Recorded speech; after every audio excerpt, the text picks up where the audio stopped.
My analyst told me that I was right out of my head, the way he described it. He said it'd be better dead than live. I didn't listen to his jive. I knew all along that the cat was all wrong, and I knew that he thought what I was crazy, but I'm not. Oh no, oh no, oh no. My analyst told me that I was right out of my head. Said I need treatment, but I'm not that easily led. He said I was the type that was most inclined, went out of his sight to be out of my mind. And they thought I was nuts. Nuts? No more ifs or ands or buts. Oh no, oh no, Oh, no. my analyst told me What? that I was right out of my head. And I said, dear doctor, Yeah? I think that it's you instead, 'cause I have got a thing unique and new. It proves that I'll have the last laugh on you, 'cause instead of one head, I've got two. And you know, two heads are better than one. This cat is twisted. So you haven't had sex in a month? I think Carol's beginning to notice. And when was the last time you tried? 2 days ago. She'd been planning it. Went to a nice restaurant, had a great dinner. Wine, candlelight. I don't like it like that. Why not? Sounds great to me. Because I know the ending. What if I can't? Sure know how to keep a guy waiting. It'll be worth the wait, I promise. More pressure. The better she sounded, the worse I felt. Well, what do you think, Mr. Impatient? You look beautiful. Look like you smell great. I do. Everywhere. At this point, I had a fantasy of little pallbearers with my penis in a coffin. It was so bizarre. People staring down saying he went too soon. Did you close the kids' doors? Mm-hmm. Is our door locked? Uh-huh. Oh. You think they're asleep? Mm-hmm. I gave the kids St. Joseph Valium for children. Hold me. Did you like the food tonight? Uh-huh. Mm-hmm. Oh, you taste better. A little escargot. I don't know why I ordered the calf's liver. You should have had tongue.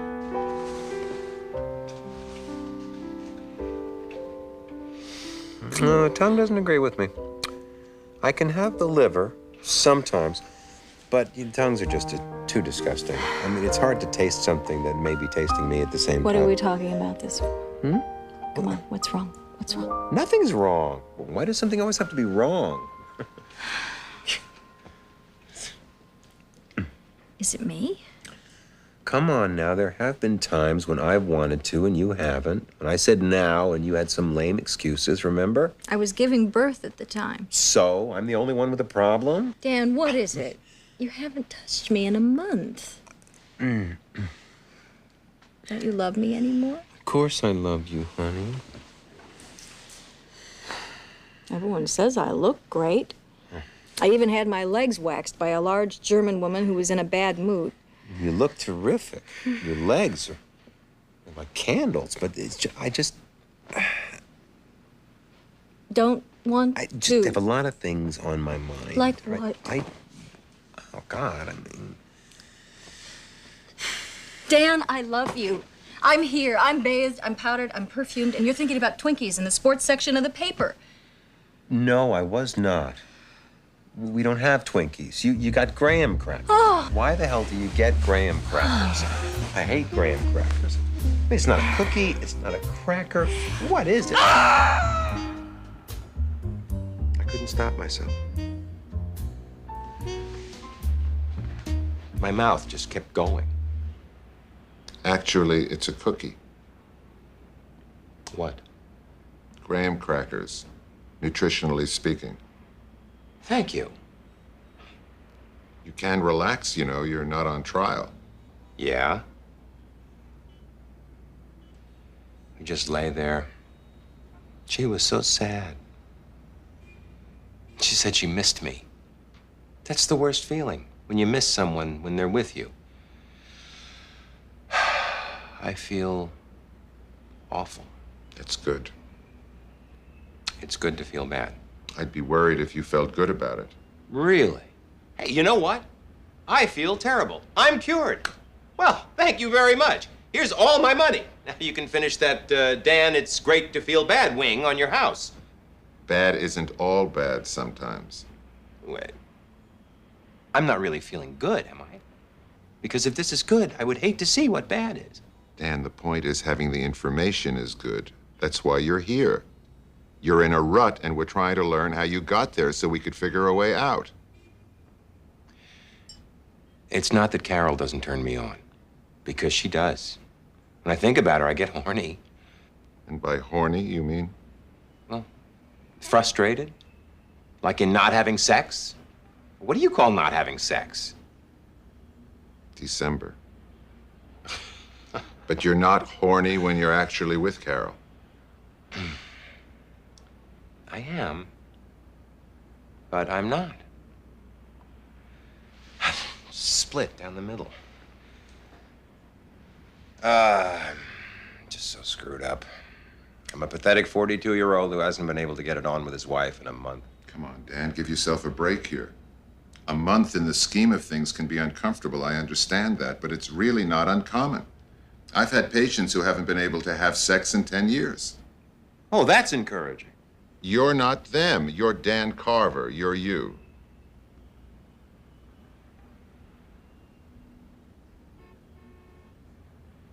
What happened to him? To whom? This guy who couldn't get it up for 10 years. Was he cured? Once he got in touch with his gayness.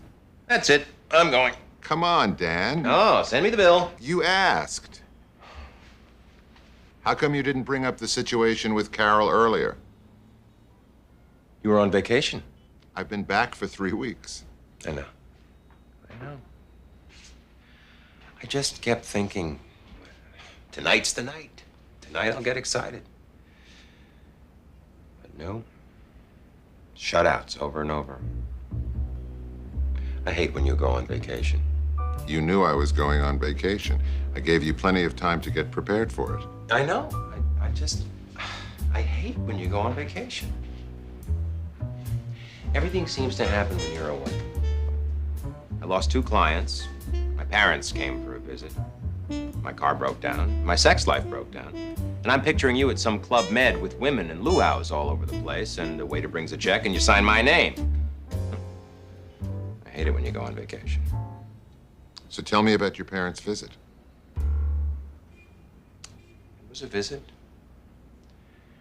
My dad was going to this retired firemen's convention in Baltimore, so they came. It was the first time in the new house. And? Here were their usual selves. This is it. Wow! This place isn't ostentatious at all. Thanks. Kids, Grandma and Grandpa are here. Big house. Gee, you sure this place is up to code? Oh, yeah. Because these fancy dancy wood houses, tinder boxes. Hey, look! I just stopped listening. Dad went on about what a fire trap the house was. Mom rearranged the furniture. All I could think of was what great piñatas they'd make. So I let him have it. What'd you say?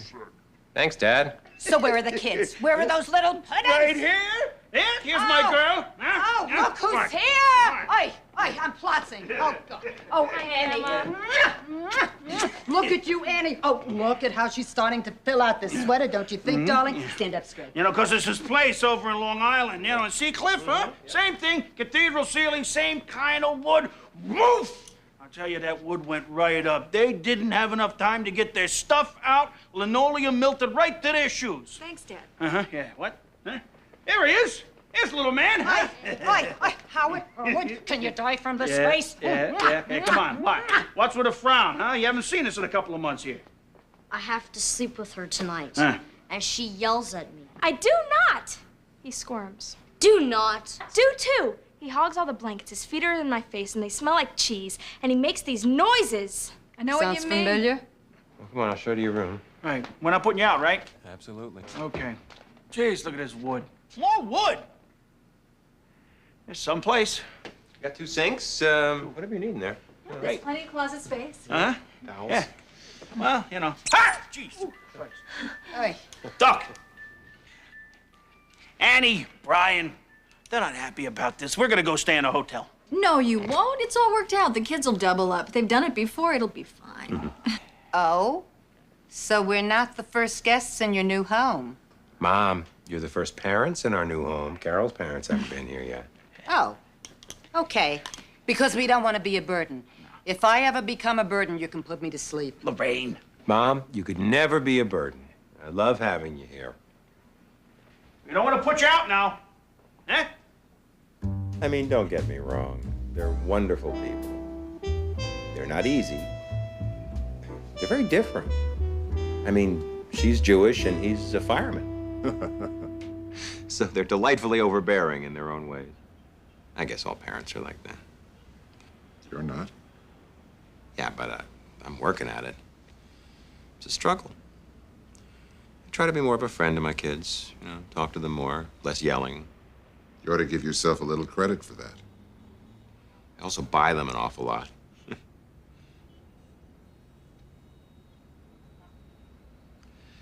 Actually, one night with my parents was a little strange.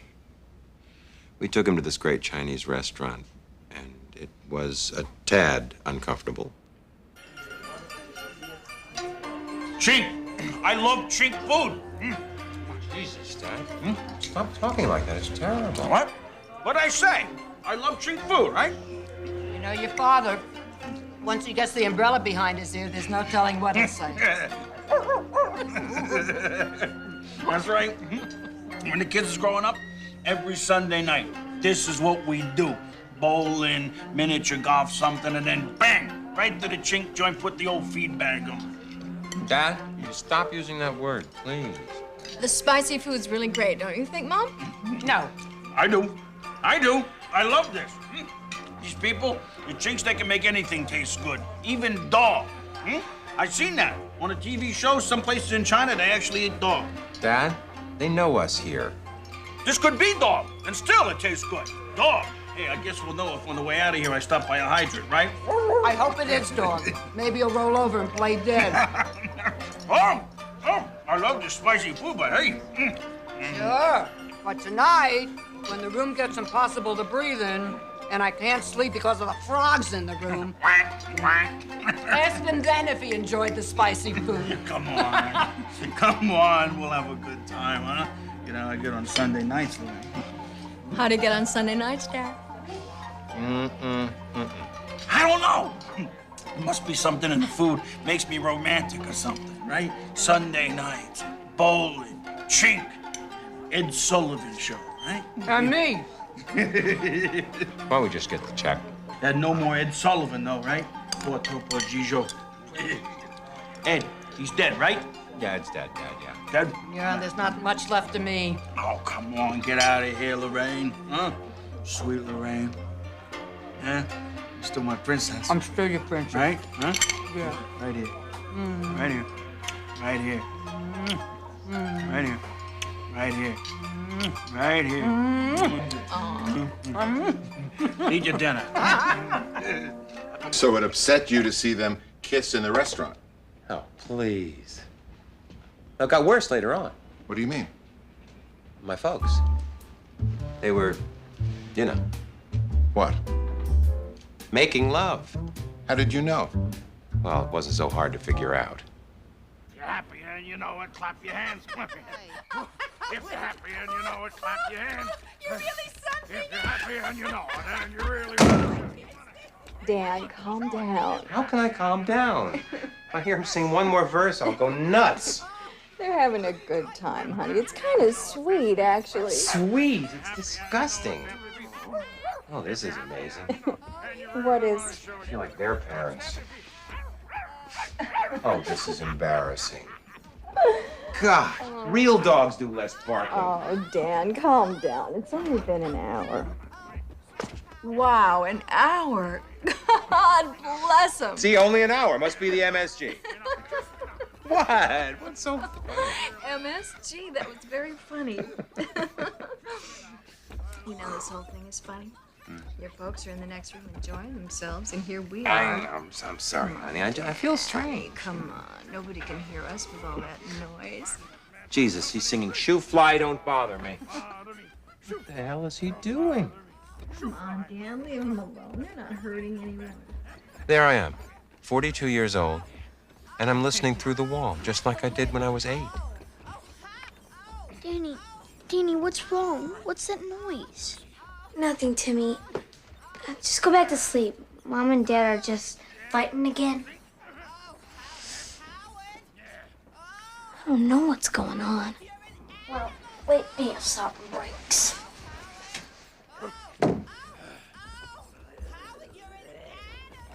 Did you ever talk to them about it? Yeah, I talked to them. Once. Hurry, honey. The bus will be here soon. Did you wash your face? Yes. What's the matter? Nothing. Mom, are you and Dad getting divorced? What? Well, I woke up last night because I heard fighting. What fighting? You know, when you were yelling at Dad. Oh, that. I was having a bad dream. Well, it sure sounded like it. Oh! That's enough. Eat your Ow. breakfast. Well, I don't want you getting a divorce. Barry Costner's parents are divorced, and he never knows where his stuff We is. weren't fighting. We're fine, okay? Well, then what was it? Oh. We were having what your father calls sex. Don't get excited. Nothing to get excited about, believe me. You were kissing? That's right. We were kissing, okay? And stuff? I'm not ready for this. Sex, how can I make this not sound repulsive? Sex is...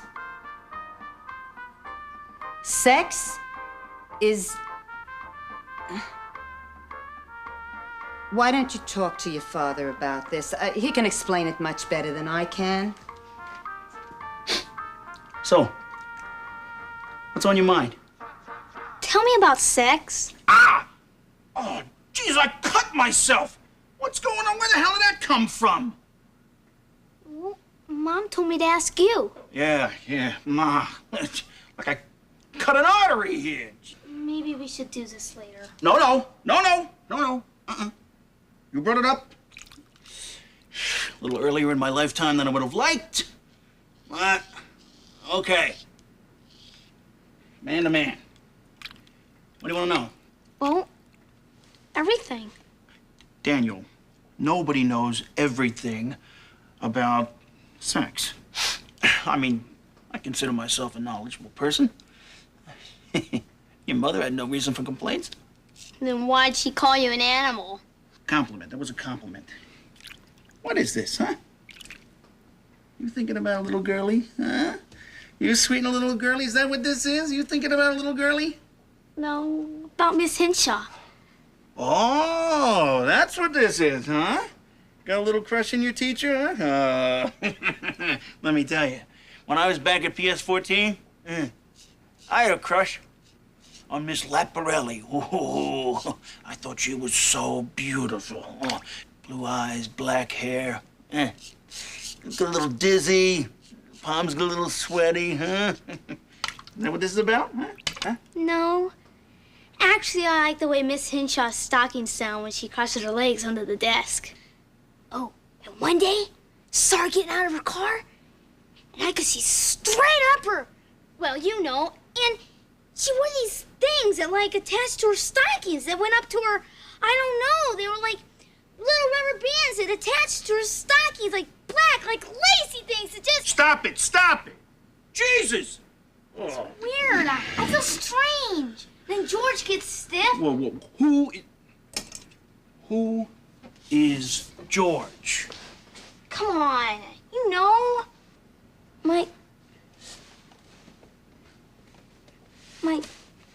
My penis. Why George? Oh, looks like George Washington to me. George Washington? Yeah, you know, our first president. I know that. Bobby Nelson says his looks like Elmer Fudd. Enough. Don't tell me anymore, kid, okay? I'm bleeding to death here. No, Dad. I get scared then. Because in Sunday school they say, God punishes those who have impure thoughts. And I think this is it. He's stiffening me. That's right. That is right. He's stiffening you. Uh-huh. That's right. That's the smartest thing you said all day. You're simulated down there. You're having a simulation. You keep on going like that, he'll stiffen you. He'll stiffen you up your whole body. Your whole body. Now, get out of here. Go. Go. Go! Jesus! Stiffening you? Yeah, unbelievable, right? And having what your father calls sex. But you know what really bothers me, though? Is the attitude behind it. I mean, neither one of them could say anything honestly. And that's what you're upset about right now? Yeah. What else? The fact that my parents were boffing away in my kid's bedroom? What's wrong with that? They're my parents, for Christ's sake. What, they're not supposed to? They can, but somewhere else. I mean, geez, in my house. When you can't. More like I could before they came along. What do you mean? Nothing. Now, wait a minute. Wait. Dan, what do you mean? That's a big one, Dan. You might have hooked the marlin here. No. Look, I'm not buying this, Doctor. Just the fact that they were in the room didn't bother me. I mean, it affected me at the time with the banging and the singing, but afterwards? You don't think? No. No. Absolutely not. Mm-hmm. Why are you saying mm-hmm? Nothing. If you say it's not a cause, then it's not. But if you say it is? I'm not saying. I'm just going, mm-hmm.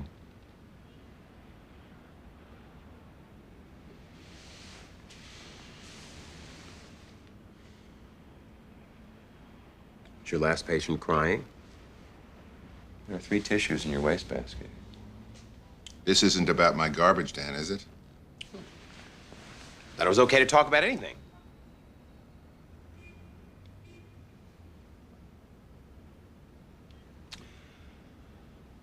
Okay.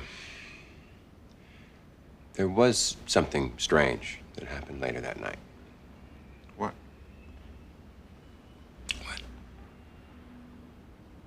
You said something strange happened. Yeah. Yeah, something with Carol.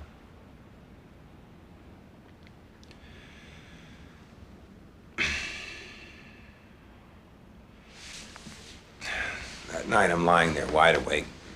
And, see, it didn't affect me. I got aroused. What were you feeling? What was it? What do you mean, what was I? I was just aroused. I really wanted her. I wanted to touch her. Carol? Babe? Remember me?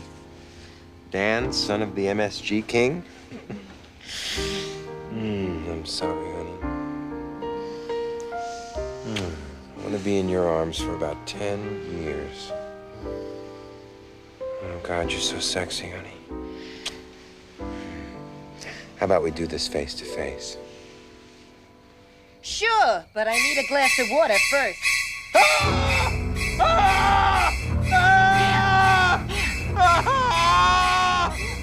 What is it? Are you dreaming? It had to be a nightmare, right?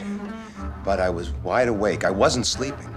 I looked her in the face, and for a split second, I saw my mother. It freaked me out. I'm not crazy, am I? I've had fantasies about almost everything, but I've never experienced anything this horrible. How long did this go on? Just a split second. I couldn't look anymore. I got up and went out for a walk. Why didn't you tell me right away? You were on vacation. I meant today. I'm embarrassed. To go to make love to your wife and see your mother's face is sick. I'm a sick bastard. Dan, almost every boy has a sexual fantasy about his mother. It's a universal phenomenon. I'm not a boy. I'm 42 years old, for Christ's sake. But there's a side of you that is a child, and that needs to be acknowledged. No, I don't want to talk about this.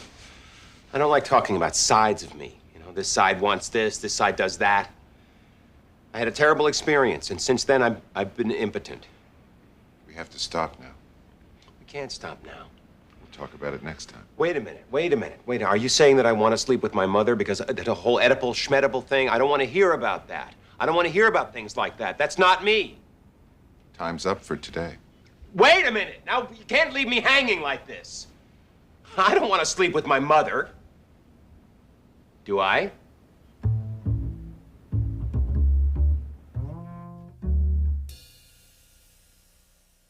Bop da bop da bop da bop bop da ba do ba we be do that bop do ba ba ba ba ba ba trip way ba la da the trip do the blade the oh bo bo the bed bo the blue yeah ba bo we play big bit ba little bit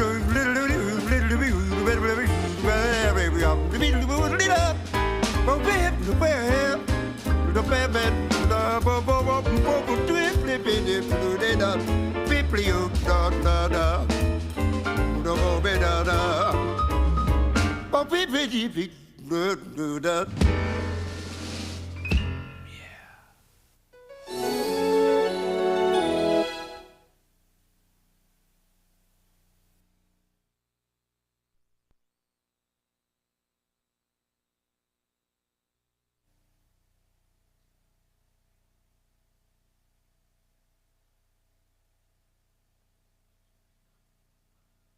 My analyst told me that I was right out of my head, the way he described it. He said it'd be better dead than live. I didn't listen to his jive. I knew all along that the cat was all wrong, and I knew that he thought what I was crazy, but I'm not. Oh no, oh no, oh no. My analyst told me that I was right out of my head. Said I need treatment, but I'm not that easily led. He said I was the type that was most inclined, went out of his sight to be out of my mind. And they thought I was nuts. Nuts? No more ifs or ands or buts. Oh no, oh no, oh no. My analyst told me that I was right out of my head. And I said, dear doctor, I think that it's you instead, 'cause I have got a thing unique and new. It proves that I'll have the last laugh on you, 'cause instead of one head, I've got two. And you know, two heads are better than one. This cat is twisted.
So there I am, 5 in the morning. I'm hiding my pajamas in the hamper like some guilty kid. 2 women, huh? God, that's a hot dream, as the young people say. Glad you enjoyed it. So tell me, what were you tied up with? I don't know. Neckties. What kind? Wait. Excuse me. Just a second. Now, I was bound. I was tied to the headboard of a bed. There were these incredible twins. Well, maybe they weren't twins, but they sure looked alike. And they're not only licking me from head to toe, but each other, too. And you want to know about haberdashery? Okay. Did you recognize anything in the room? Just my own scent. You know, I haven't heard the word haberdashery since God. I can't remember when. That's what my father used to call it. It's unbelievable. I mean, I'm 42 years old. I'm married. My wife is right beside me in the bed. And I'm having wet dreams. So? I feel like I'm cheating on her. But you're not.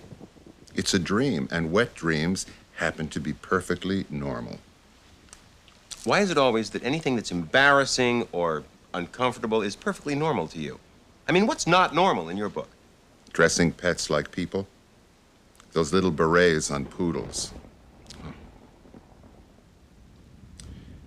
You know, Dan, I'd be surprised if you weren't having wet dreams, considering that you and Carol haven't made love in what, over a month?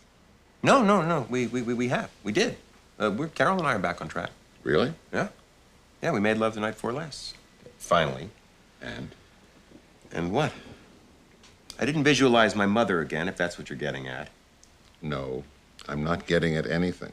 Because I gotta tell you, I was really upset about the way the session ended last week. What do you mean? You know. What you said about my wanting to... with my mother. That really upset me. I didn't say you wanted to sleep with your mother. I said there's a part of you that's like a little boy. Who wants to mount mommy. But that doesn't mean that you as an adult do. Good. Because I gotta tell you, all week long, it really gave me the creeps. And you know what the worst part about actually with my mother would be? Wouldn't be the sex part. The phone call the next day. Hi, Ma. Suddenly I'm a stranger? Suddenly you don't want me?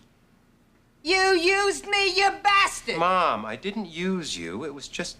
What? What? Suddenly we sleep together and you don't cool?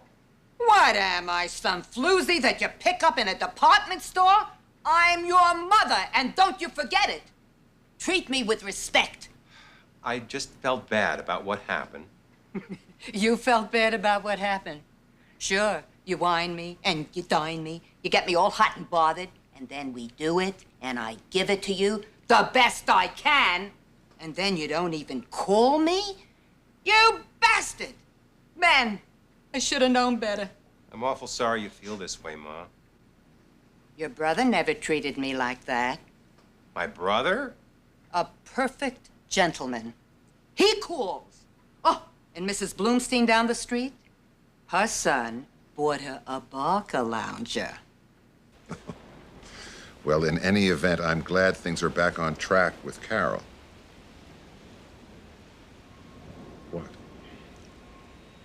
No, nothing. It's just that back on track doesn't mean on the same wavelength. Because we're not. There's still tension. What is that perfume? It's not perfume, honey. It's the jasmine. You like it? Mm-hmm. You know, I smell jasmine. It makes me feel like we're back down in Jamaica. I hated Jamaica. That's what she wants to think about? Why? What happened in Jamaica? Nothing. We went there for our 10th anniversary, and I stepped on a sea urchin. You know what that's like? Yeah. Spent the whole vacation soaking my foot in vinegar. I was marinated. Felt like a leg of lamb. Dan, she was just telling you where she liked to picture herself. That doesn't mean that you have to picture yourself there. But how am I supposed to make love to her if I know she's off cavorting down in the tropics? But I thought that you did make love. Physically, maybe. But in my mind, I was with Miss May, 1963. Vicky Baumgarten? You know her?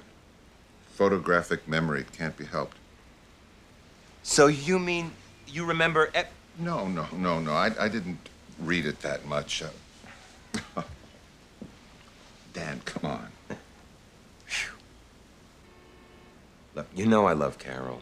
For 16 years, I've loved her. Never cheated on her. Never had an affair. I don't even flirt. But recently, my fantasies are better than my real life. What do you mean? Well, I used to fantasize a little bit, you know, kind of like jump-starting the car. But lately, when I get into them, I stay there, kind of. When you say lately, you mean? The past 2 or 3 years. That's why I feel like I'm cheating on her. But you're not. Fantasies are different than real actions. Don't you think Carol has sexual fantasies? Carol? Why not? I don't like to think about it. Oh, God. Well, now I'm sweating. Yeah, I'm sticking to your couch now. I really don't want to think about that, okay? Oh, God. But now I'm thinking about it. Great. Dan, you know, there are some couples who actually talk to each other about their fantasy worlds, invite each other in. Oh, yeah, sure. Let's have the twins over. Honey, you remember Babette and Yolanda, don't you? That's right. They're the ones who lick me from head to toe. That's right, 3-4 times a week. Why don't the three of you just talk, get acquainted? I'm just gonna go rub myself in some hot oil. I'll be back in a few minutes. Well, maybe not that particular fantasy. And I don't have a fantasy world. I mean, it's not that elaborate. It's not even fantasy bedroom. It's just fantasy bed. Dan. Once in a while, fantasy kitchen table. But we always clean up totally afterward. Dan, there's no reason to apologize for fantasies. They're, and I know you hate the N-word, but they're normal. Fantasies, wet dreams, masturbation. Whoa. Whoa. What? Do you think I masturbate? Because I don't masturbate. Get out of here. I don't. But you think... Shit. Well, I didn't even do it when I was a kid. All right, maybe when I was a kid. A little. Yowza.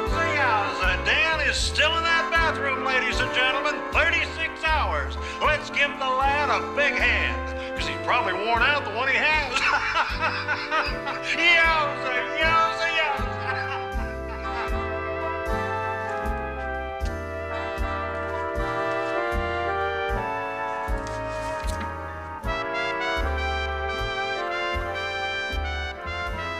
Dan. Oh, Danny. Come on. That's right.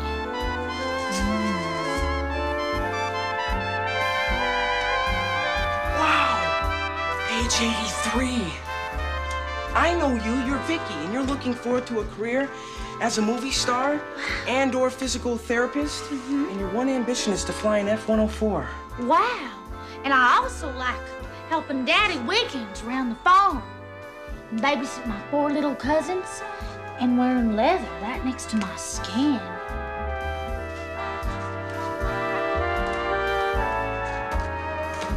Oh, Danny. And you. You're Amber. 35, 22, 34. And you're looking forward to a career as a Nurse practitioner, and I especially like men who aren't afraid of losing control. You're not afraid of losing control, are you, Dan? No.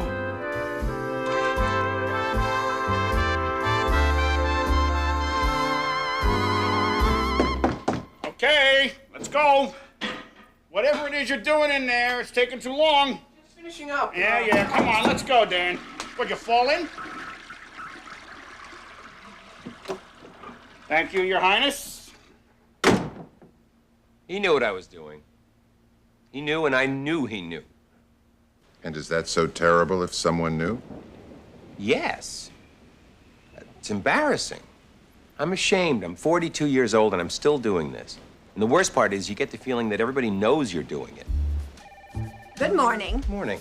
Your mother called and said she wants you to know that she knows that you still jerk off, and said she's very embarrassed and doesn't want to talk to you. Anyone else?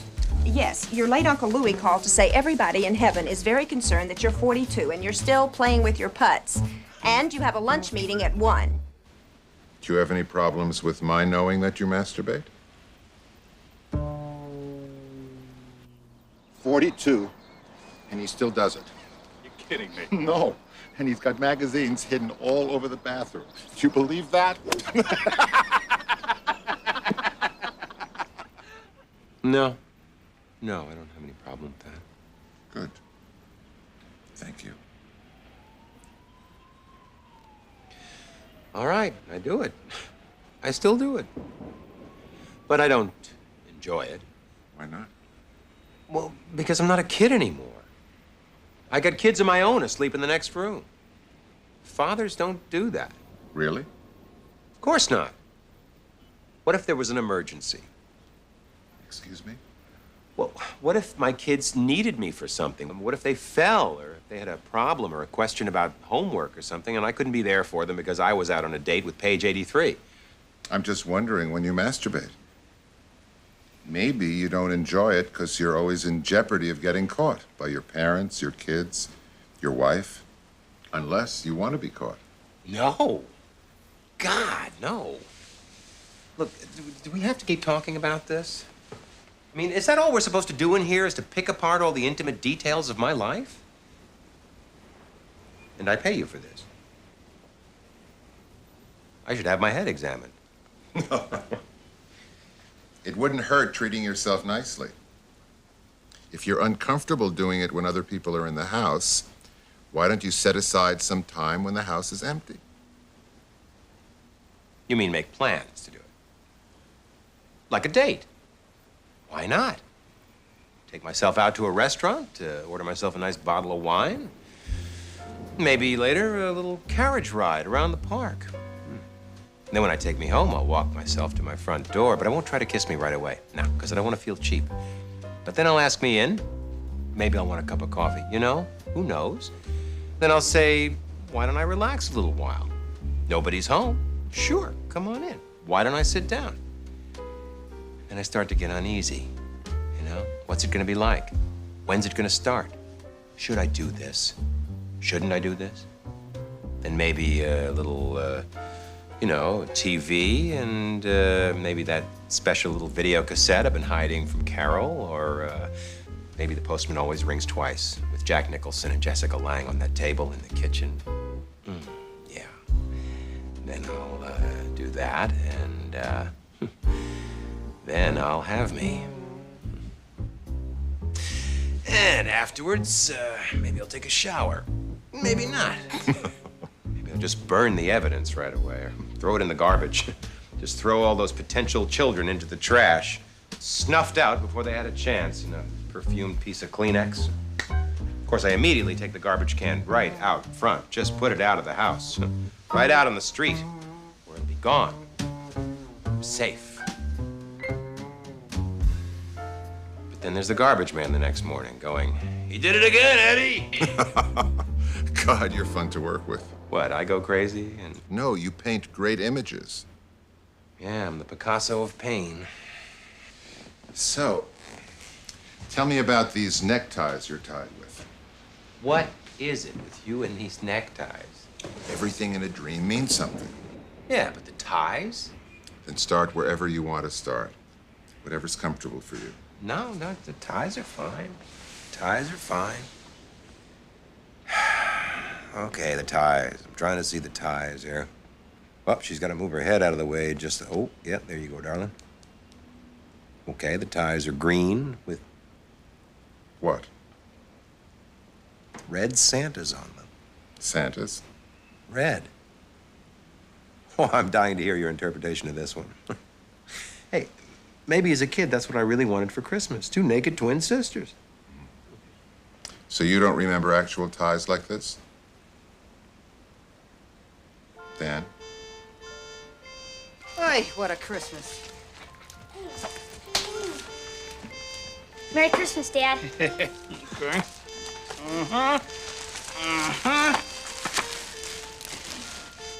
This it? The boys picked it out themselves. I paid for it. Me too. Yeah, nickel. Did you see this? Shh, don't. Do you like it? This is some tie. Would you put it on? No. No, I'm gonna save this for a really special occasion. Thanks. Hey, come on, you're getting a little big for that stuff, huh? It's my turn to give it to him now. Indeed it is. Indeed it is. Let's see, it is cigarettes! Hey, here's a gift a guy can use. What does he mean, too big for a hug? Who in heaven's name is too big to be hugged or to hug?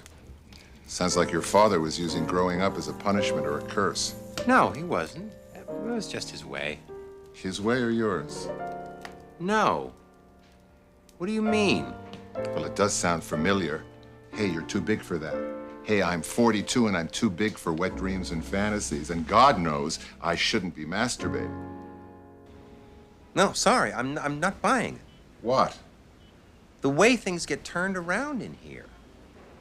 I mean, last week you said I wanted to sleep with my mother. This week I'm having this great orgy dream, and you have my father taking over as the ghost of Christmas past. I mean, this stuff can be very annoying. I know, it's very hard. So was it great? What? The orgy in the dream. This is the first time you called it great, was it? You kidding? The bobbing Bobbsey twins all over me? And being tied up. Yeah. Yeah, at first it was great. I didn't have to do anything. And then? And it got frustrating. I mean, I wanted to hold them, you know. They were doing all the work. It's the least I could do. But I couldn't. What held you back?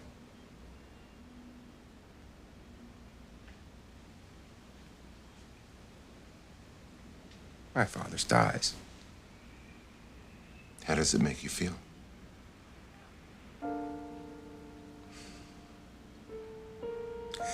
Lonely.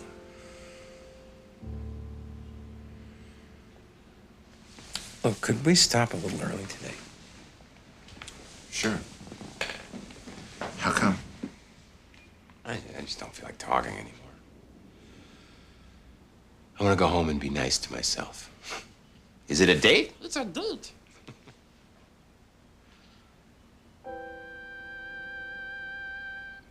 It's funny. Never thought of my father as lonely.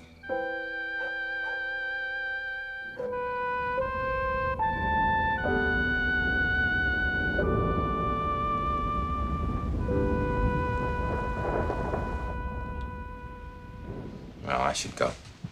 Have a good weekend. Okay. What are you gonna do this weekend? Why do you want to know? That's what I thought you'd say. Do you go away on weekends? No, Dan. I live in this room, contrary to what many people think. Yes, I have plans for the weekend. Thank you. You know, it is hard to imagine you outside this room. I thought you wanted to leave. Oh, I do. So what do? Do you go out? Dan, you want to sit down? No.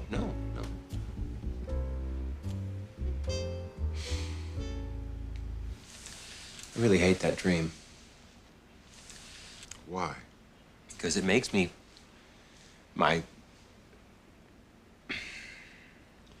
It was a stupid dream, and I hated it.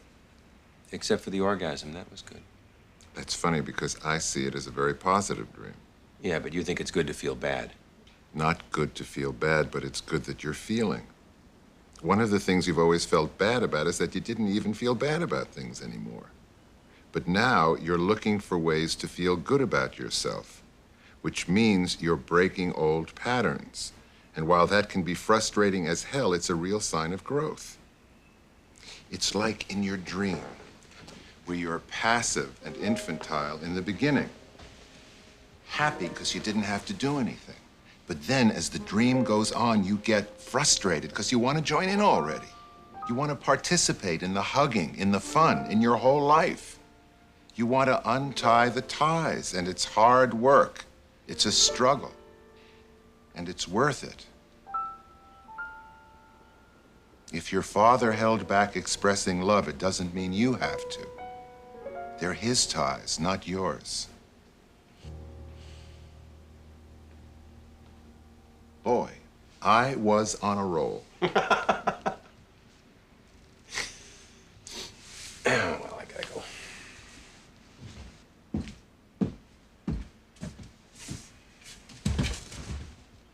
Saw a little florist on my way here. Thought I'd get Carol some flowers. Some jasmine. Because there was this one night in Jamaica when we made love in this hanging wicker seat. And there was the smell of jasmine here. It's funny to remember that. Have a good weekend. Miss June, 1969. Dawn Summerall, Aquarius, loves to macrame, swim nude, and read to the blind. See you next week.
analyst told me that I was right out of my head the way he described it. He said it'd be better dead than live. I didn't listen to his jive. I knew all along that the cat was all wrong, and I knew that he thought I was crazy, but I'm not. Oh no, oh no, oh no. My analyst told me that I was right out of my head. Said I need treatment, but I'm not that easily led. He said I was the type that was most inclined, went out of his sight to be out of my mind. And he thought I was nuts. Nuts? No more ifs or ands or buts. Oh no, oh no, oh no. My analyst told me that I was right out of my head. And I said, dear doctor, I think that it's you instead, 'cause I have got a thing unique and new. It proves that I'll have the last laugh on you, 'cause instead of one head, I've got two. And you know, two heads are better than one. This cat is twisted.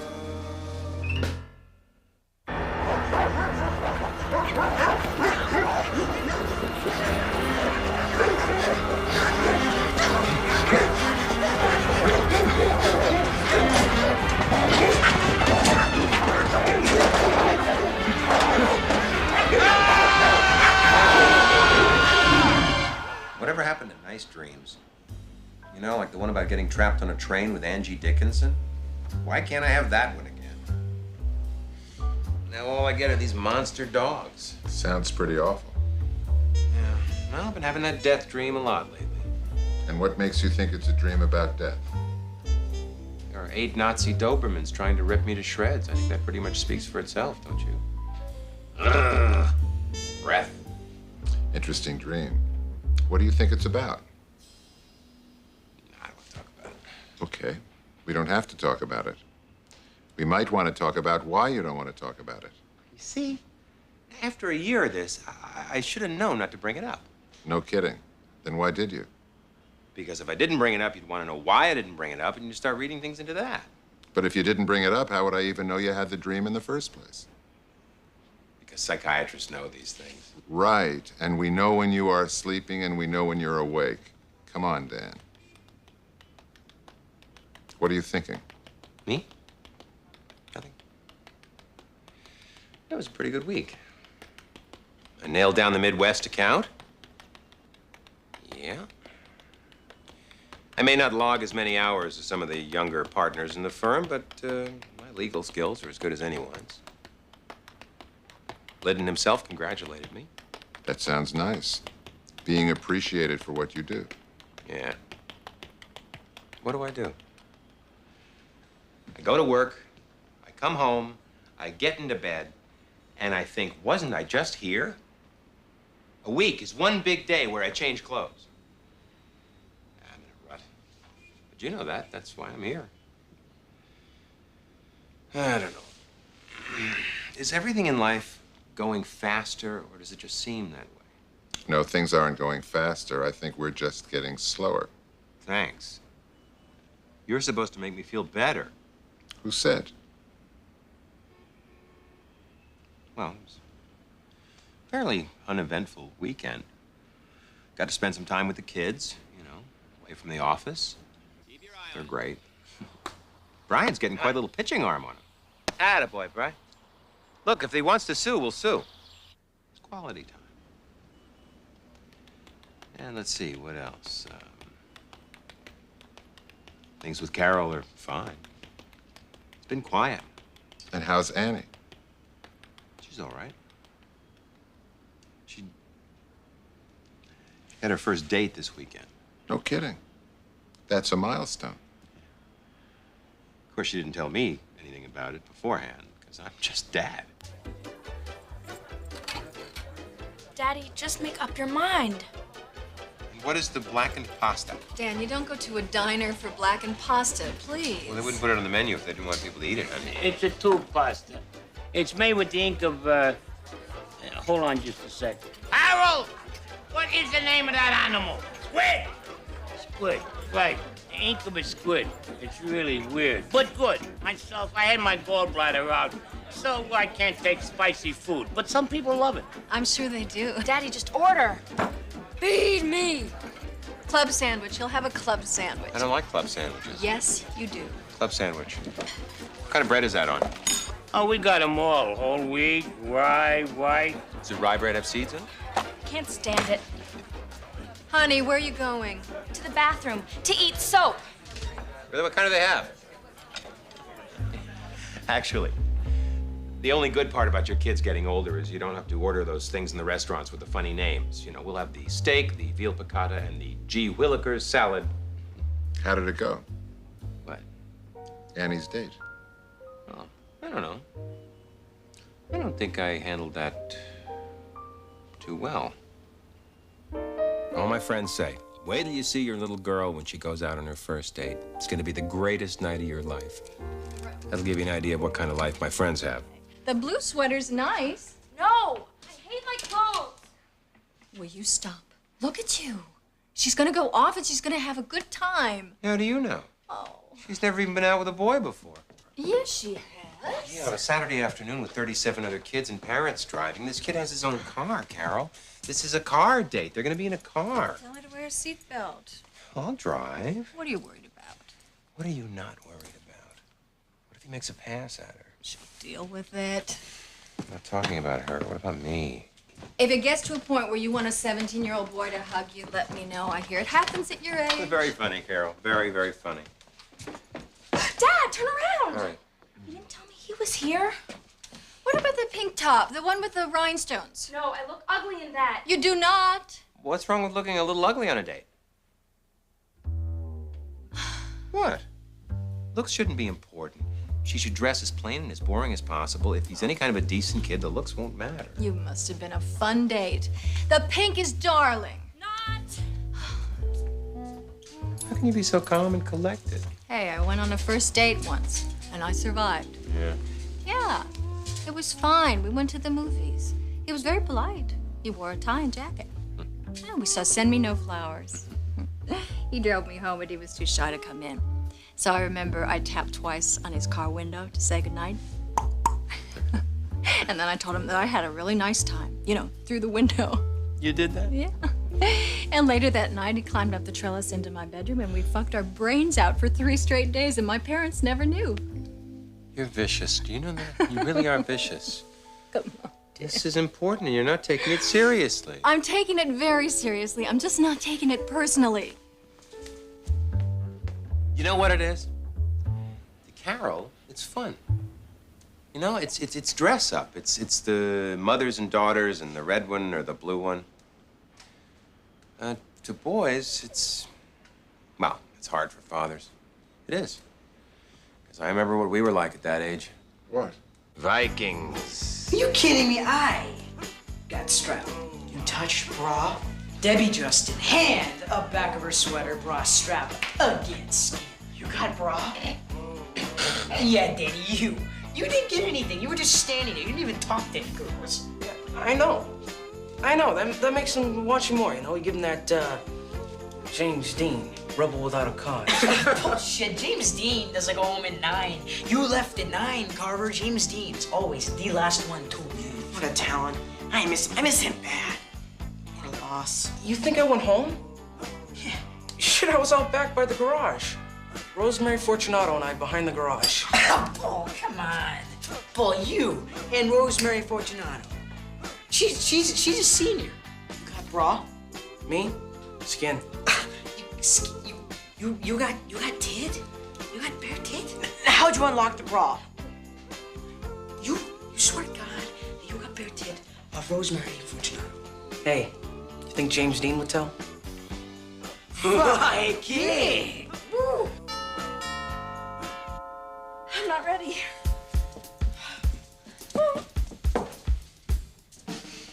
Where are you going?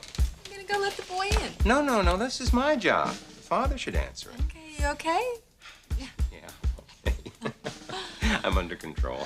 Hey, it's a 16-year-old boy. Hi, Mr. Carver. I'm here for your daughter. Like a character in one of those ice shows. Like Penis on Ice. Trying to be polite. I just couldn't be in the same room with him.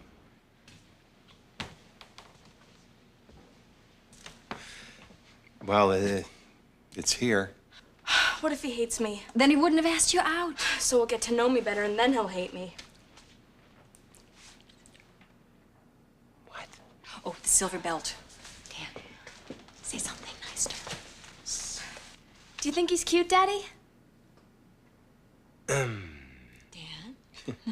He's... I don't know that personally I would choose the word cute.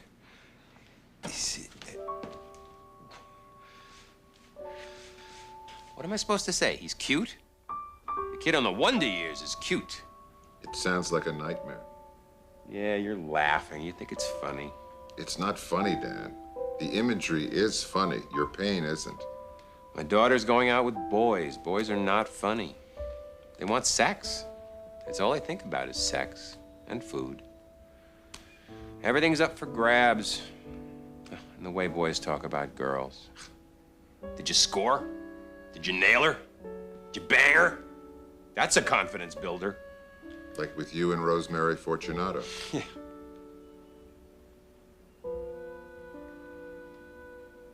If I tell you something, do you promise not to tell? Who am I going to tell, Dan?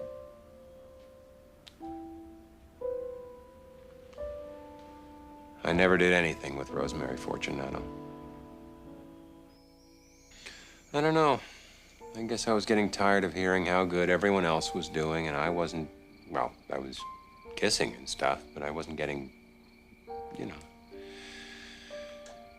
So I got the loosest girl. You know what I mean by loosest? I have a good idea. It's Rosemary Fortunato. And I took her out in back of the garage, which is where everyone went, because there were trees and it was private. And we started kissing and stuff. And I got real nervous and scared. Of what? I don't know. It's my first time. I mean, what if I don't do it right? What if she laughs? What? It was amazing. It was exactly like every one of my fantasies, except the grass was wet. But still, it was the first naked breast I'd ever seen that didn't have a page number or a staple in the middle of it.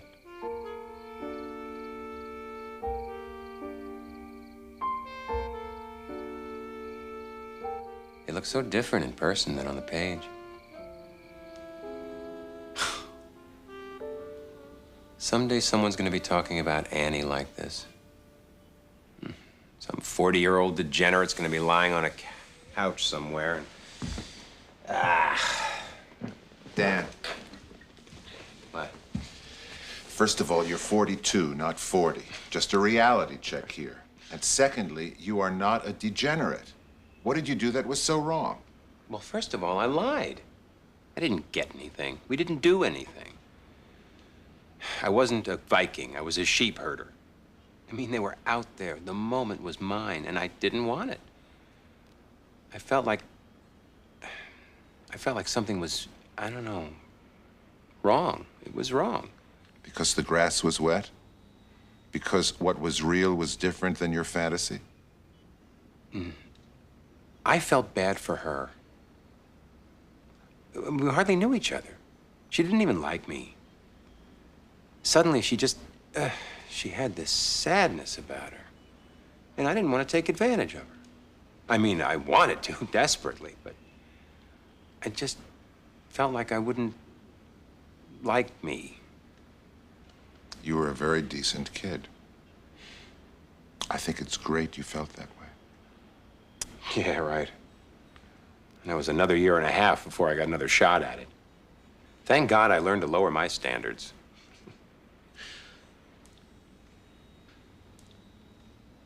You know, that's the first time anyone ever said I was a decent kid. Well, you were. Did you ever think that maybe some of the boys Annie will be dating could be like you? And that might not be so bad?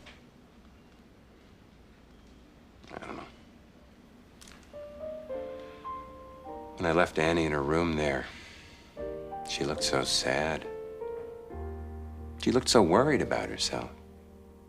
And I wanted to say something great, something supportive.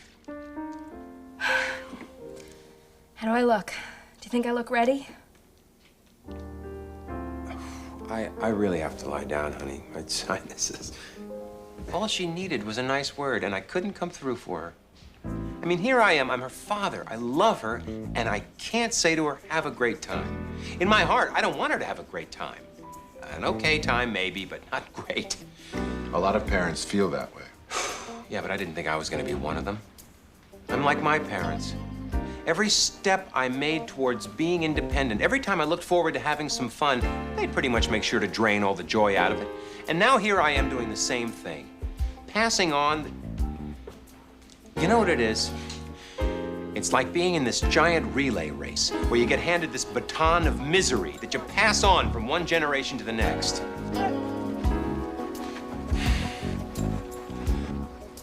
I don't know, it's just hard watching them grow up. It's great, but it's awful. I just don't like the feeling that my job is over. What makes you think it's over? Your job isn't over. I know. It's not over, it just changes. You have kids? Yeah. Because until you've held that tush in one hand, felt the heartbeats against your chest as you fall asleep, you can't know. You don't know what it's like to get someone to stop crying just by rubbing the bottom of their head with your finger. Watching Annie go and knowing for that one little moment she didn't need me anymore. Yeah, she needs me in a different way. That way is over. So did Annie have a good time? They kissed. She told you? Are you kidding? Now, it was obvious from her lipstick they'd been kissing. You know, the telltale smudge, very subtle. Or who knows, maybe they weren't kissing. Maybe she just learned how to put on lipstick from Lucille Ball. Anyway, other than that, she came home right on time. She was very responsible. Carol was in her usual position on the couch, sleeping in that middle-aged way. Yeah, they'd been kissing. Hi. Hi. Did you have a nice time tonight? Yeah, it was okay. We saw Friday the 13th, part 30. Or something. Ah, cultural event. Yeah, they'd been kissing. And we didn't kiss or anything. And she was lying to me. I mean, am I not supposed to say anything? I can't even tell her she looks like Emmett Kelly? Take it! Take it! Take it! Take it! Oh, I see right through you. Who do you think you are? You grow up, you get older, you die. Now take it! Take it! Come on, I'll take it! Come on, take it! Take it! Come on, I'll take it! I'm glad you had a good time, honey. And that color's really nice on you. The dress, it's pink. Thanks, Dad. It's a blouse. Still looks good.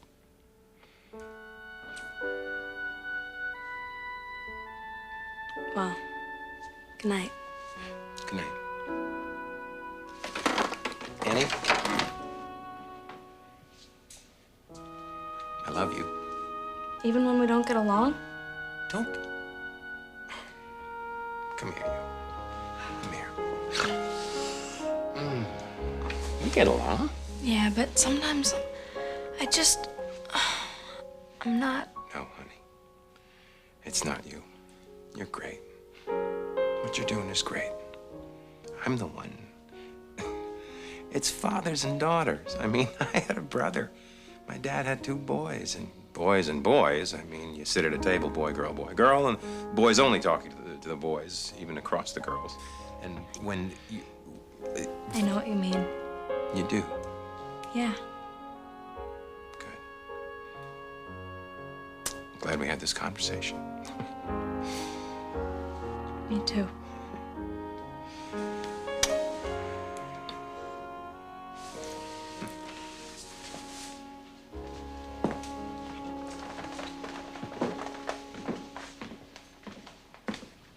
Good night, honey. Good night, Daddy.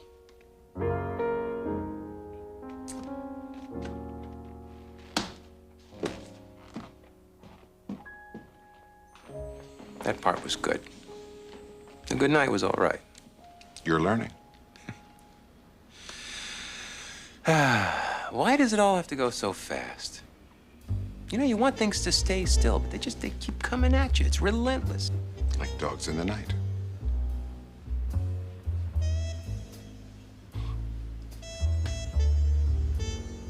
Yeah. Well, see you next time.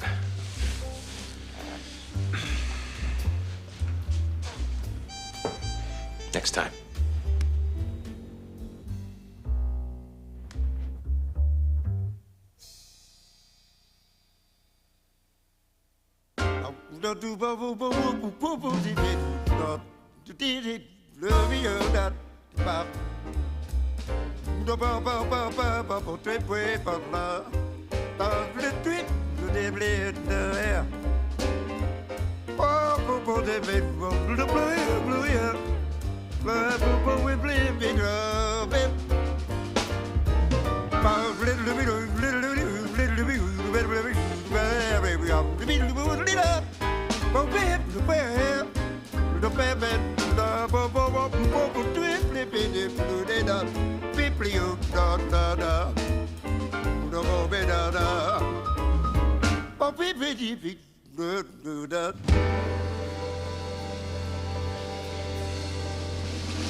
My analyst told me that I was right out of my head, the way he described it. He said it'd be better dead than live. I didn't listen to his jive. I knew all along that the cat was all wrong, and I knew that he thought what I was crazy, but I'm not. Oh no, oh no, oh no. My analyst told me that I was right out of my head. Said I need treatment, but I'm not that easily led. He said I was the type that was most inclined, went out of his sight to be out of my mind. And they thought I was nuts. Nuts? No more ifs or ands or buts. Oh no, oh no, oh no. My analyst told me that I was right out of my head. And I said, dear doctor, I think that it's you instead, 'cause I have got a thing unique and new. It proves that I'll have the last laugh on you, 'cause instead of one head, I've got two.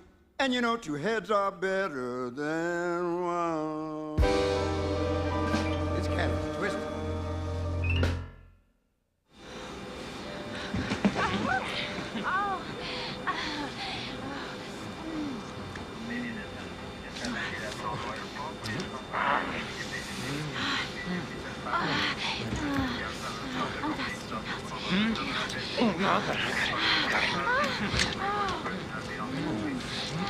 Oh, by the way, I won't be here next week. I have to go out of town on a business trip. Oh. I'm not gonna be missing anything, am I? Like what? A buffet? No, just the usual. You, me. Because I could try and get out of it. No, no, please don't be silly. Actually, I can probably fill the hour so you don't have to pay. Yes. Unless you want me to keep it open. No. No. So what are you going to replace me with? A foot fetishist? I hope not a couch wetter. Why do you say replacing you, Dan? Do you think you're that easily replaced? You know, the kids used to cry when I went out of town. Now they barely know I'm there, let alone when I'm gone. You know, welcome back. And you are...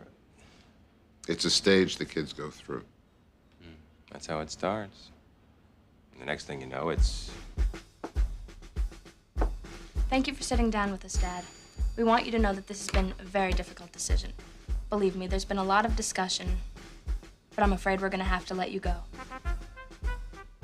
Let me go. I don't understand.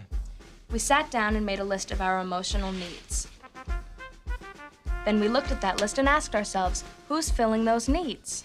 As I'm sure you can guess, Mom buried you. I think your name may have come up once, but that was probably a sympathy thing. And what does Mom have to say about this? She said she trusts us to handle it in our own way. That's just one more reason why we love her. And Daddy, Yes. we'll need your credit cards and bank books before you go.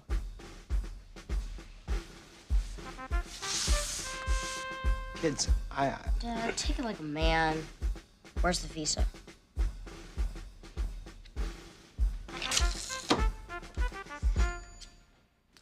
Now, let me get this straight. I'm going to replace you. The kids are going to forget you. And Carol? Oh, she's just going to be relieved. Carol! Have you seen my cufflinks? The ones with the thing on the thing? Yeah, they're up in the drawer near the side there. No, I looked up there. Those are the ones with, whatever, this thing. You have any idea where else they may be? Dan, tomorrow's Monday. I teach 3 classes in a row.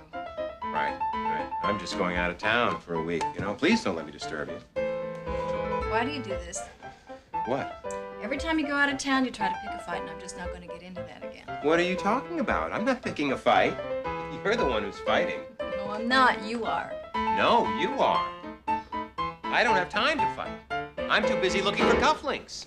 Do you want me not to miss you? Is that it? Because that's what's happening. I mean, I'm here teaching and getting the kids to school and doing everything else that needs to be done while you are having dinners with men who have meat appetizers and 3 martini plane flights, and then I have to listen to you complain. You don't have to. Oh, yeah, well, sometimes it's easier to be the one who leaves than the one who's left. So that's it. You're jealous that I get to sleep in strange hotels and eat dinner with clients who spit little flecks of food when they talk, while all the time they're thinking, do we really want a lawyer who goes out without cufflinks? Oh, Dan, that's it. If you want to go crazy, do it alone. Leave me out of it. Well, then, don't complain that we never do anything together. Do you always try to pick a fight before you go on a business trip? No. She withdraws. It's like she wants me to go. Because the last thing I want... The last thing is, fight.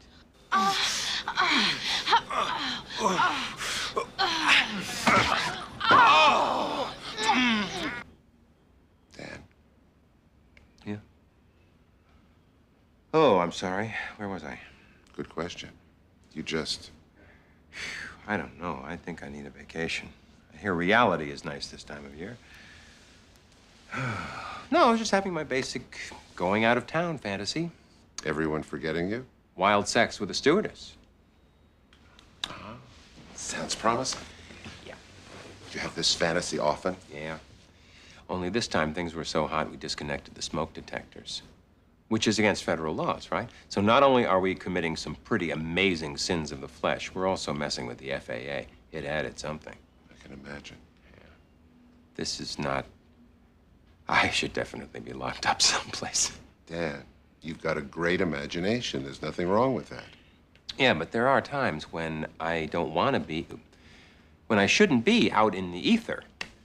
You know, it's like I should have an internal fantasy warning system, you know? It's like when you go bowling and you step over the line, there's a buzz. You know, with this, you're not supposed to cross over this line, so they have it rigged up. So, there's this electric eye. Dan, I get it. I have bowled, you know. Do you find that hard to believe? No, I'm just trying to imagine you in the shoes. I mean, how could you not love a sport where it's okay to smoke and drink during the event? That was humor, Dan. Oh. So, you want to get back to the business trip? Not particularly. I think we should. It's just a business trip. I don't know why you want to dwell on it. I don't really, but then you say let's not, and you know what that does to me. If I go on this trip, I'm going to have an affair. Oh? You don't believe me? Have you ever had an affair when you went out of town? No. I've thought about it, though. I mean, how can I put this? All those times I'm lying next to Carol thinking, if only I wasn't married. If only I were alone. And then when I'm out of town and I am alone, I realize this is it. Put up or shut up. I mean, even if I don't feel like doing anything, I feel I should. Because if I don't, then the next time when I'm back home, just lying there, I'll be going, why didn't you when you had the chance, schmuck? It's like I have this moral obligation as a man to do something really stupid. As a man? Yeah, as a hunter-gatherer. I don't know. It's this feeling, this urge. It's hard to describe it. The wild man. Excuse me? The wild man. It's what I call that primitive urge we all have inside us. You know, the part that whispers, do it, do it, do it. Right, you and your parts again. This part of me, that part. And supposedly you have this wild man too. I kind of picture him to look like the Tasmanian devil. Remember him? Mine. Voracious, greedy, insanely fond of whitefish. Mine's probably loud, pushy. If I had a wild man. White suit, red shirt. John Travolta, Saturday Night Fever. What? That's who it sounds like. Oh, great. Now you're telling me that my primitive urges are linked to disco. Why don't I just kill myself right now? No, I don't have a wild man. Because, you know, I think it's really important to acknowledge. Okay, just a thought. So, tell me, what's this trip about? What are you working on? The business trip.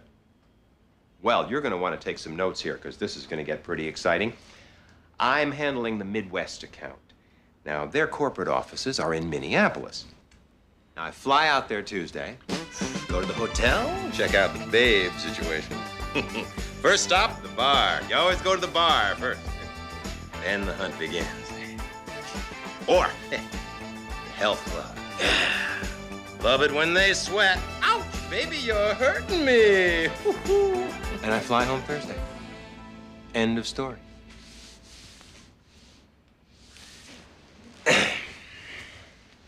And you say it's healthy to acknowledge this wild man? Yes. There's nothing wrong or strange to have wild man feelings. It's absolutely normal to have them. You really think? Yes, so long as you don't give in to them. Oh. What? Nothing. Tell me what you're planning. I'm not planning anything. Oh.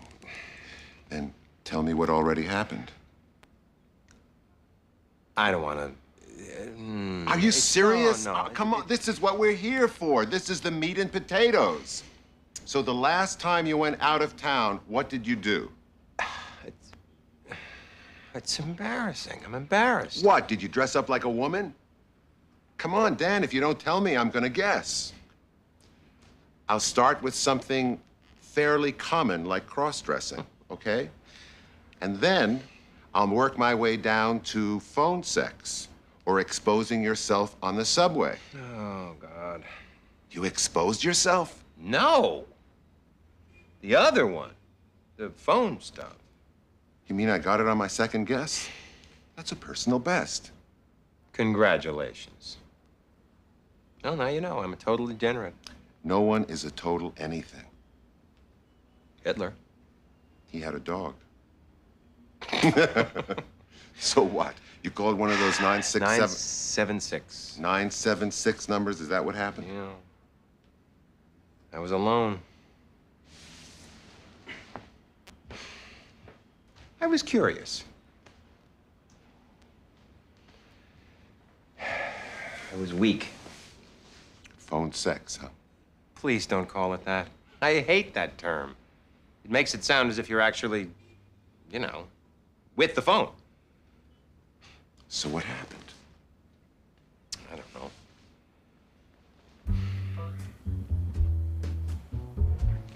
After a lot of pacing and self-loathing, I finally picked out one of the ads in the back of the local weekly newspaper.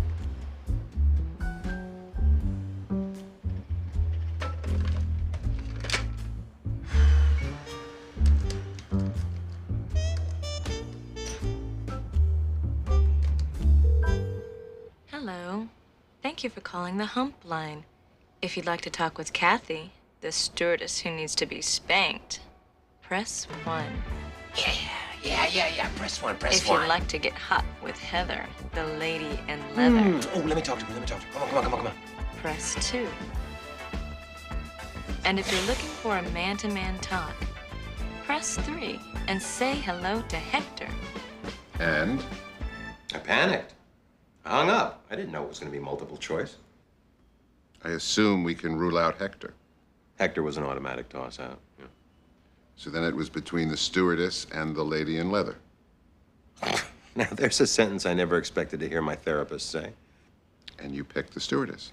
Right. I figured she's a professional. She's a union member. I mean, anybody can wear leather. Besides, I'd had previous experience with the stewardess. In the bathroom.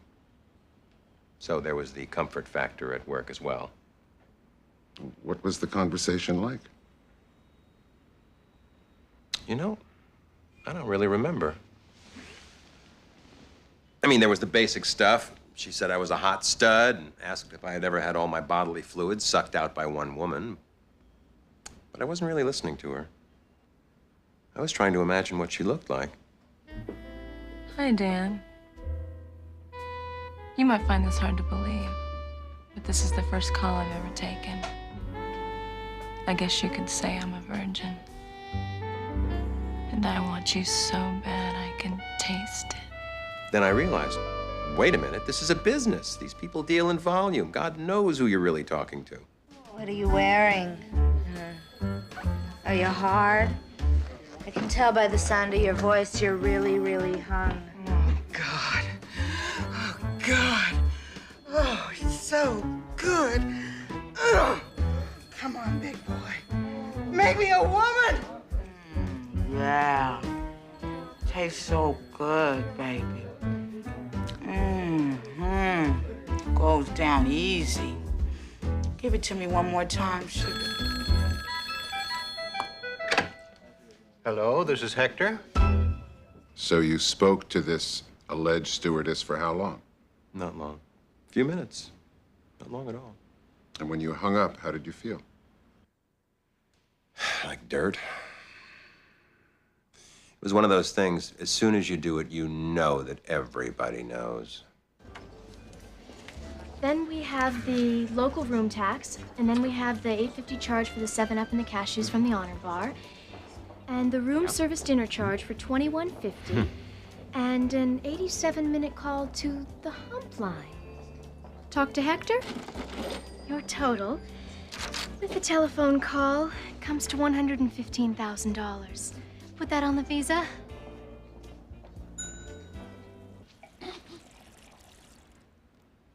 I'm glad my desperate flights of paranoia keep you entertained. So am I. Look, Dan. Look, no. I'm a bad person, I am. Might as well just pay someone to whip me. You haven't done that, have you? No. Do you think about it? No. Jesus.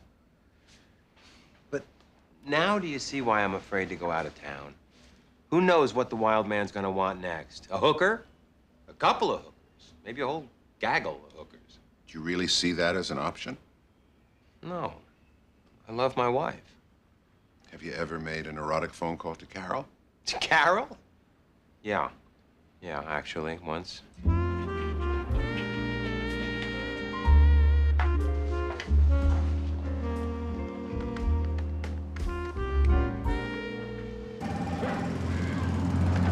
Hello? Hi, Hello? honey. Who's calling, please? Carol, it's me, Dan. Oh, sweetheart, I'm sorry. I can't hear you. You'll have to speak up. Anyway, I was just sitting here thinking about you, and I'm hard. Honey, hold on a second. Brian, stop doing that with the dog. No, he doesn't. You wouldn't like that if somebody did it to you. Honey, I'm sorry. You're having a hard day? No, it's just, I was thinking about when we make love and you're on top, the way we move together. Dan, sweetheart, I can't. The gardeners are here. Oh, we're moving the hydrangeas like we talked about. Oh, and I saw a commercial for Lawn and Garden World. They have that weed whacker that you wanted on sale. Dan? Okay, honey. I gotta run. I'm sorry you're having a hard one. Yeah, me too. Bye-bye. I'm sitting there with a Woody, and the only thing that gets her excited is a weed whacker. At least you tried. Well, maybe my timing was bad, but I go out on a limb, and she just kind of dismisses me. How did that make you feel? Angry. Small. Tell me again about the night you called the stewardess. Boy, you can't get enough of that, can you? Forget about the call. Let's talk about before the call. What were you feeling? Who knows? Horny? No, actually, not really. So then the call wasn't sexually motivated? Yes, it was. Yes, it was. Man's gotta do what a man's gotta do. My Johnson's got no master. Gotta put my lightning rod somewhere, you know. Of course it was. Why else would anyone call a sex hotline? Did you masturbate? Oh, God. While I was on the phone? I probably would have knocked my teeth out with the receiver. No, definitely not. I swear on your next bill, I did not do that. Afterwards, maybe a little, but I won't do it on the phone. I'm not one of those guys who says, "Would you like to see my collection of purses?" I don't know why I did it. I don't know why. It's not sexual. I mean, it is, but it's not really. You know what it was. It was your wild man. Wild man made me do it. I don't know. You remember what you were feeling? I was very uncomfortable, very anxious. How come? Well, for one thing, the bed. I hate hotel beds. I always ask for the smallest one they have, and I always end up with one the size of an emerging nation. So you're lying on the bed. You're very uncomfortable. Where's your mind going? Mommy! Mommy! Mommy!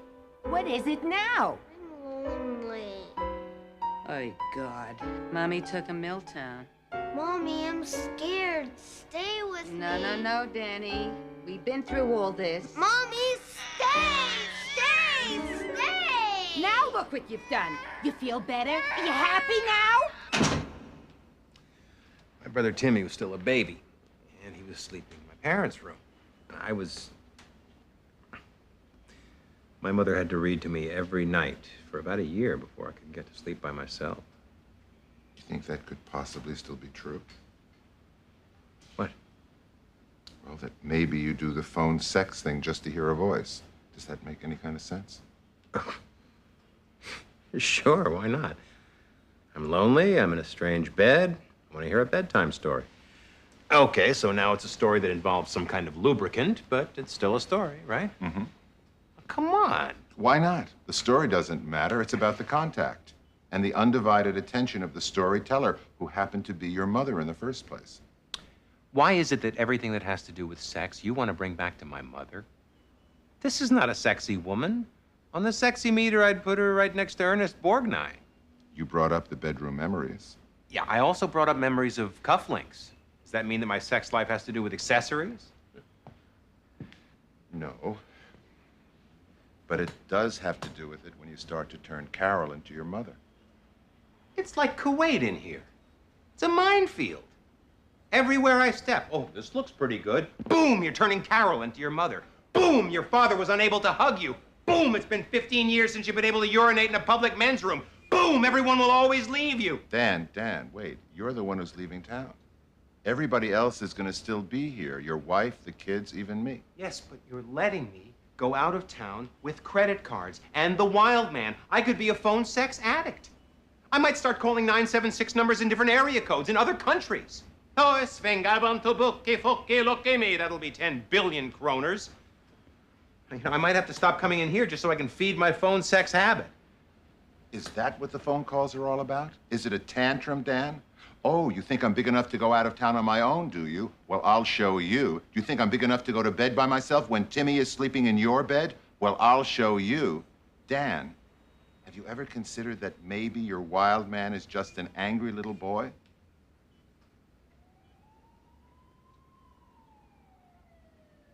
It's okay.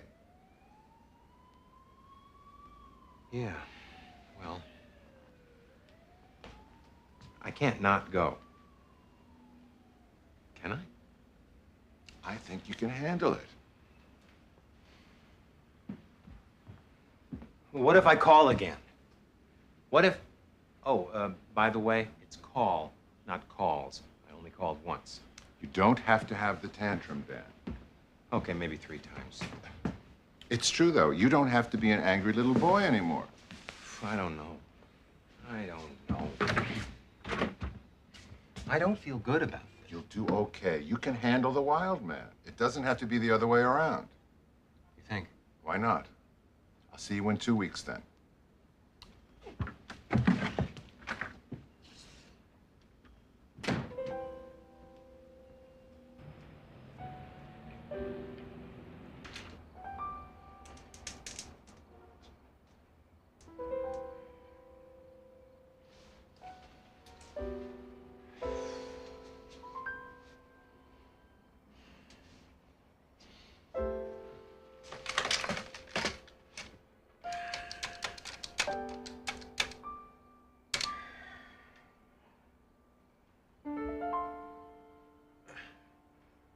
Look, I know I shouldn't be doing this. I told myself to stay away from the phone, be strong, don't make that call, but well, I did, and now I'm totally embarrassed. I don't know what to say. No, Dan, it's okay. I'm glad you called. Well, sure. I miss you, too. I'm glad to hear you're okay, Dan. Go to bed. Thanks. You know, it really does help to hear the sound of your voice. Wait, Dan. Yeah. What are you wearing? Just kidding.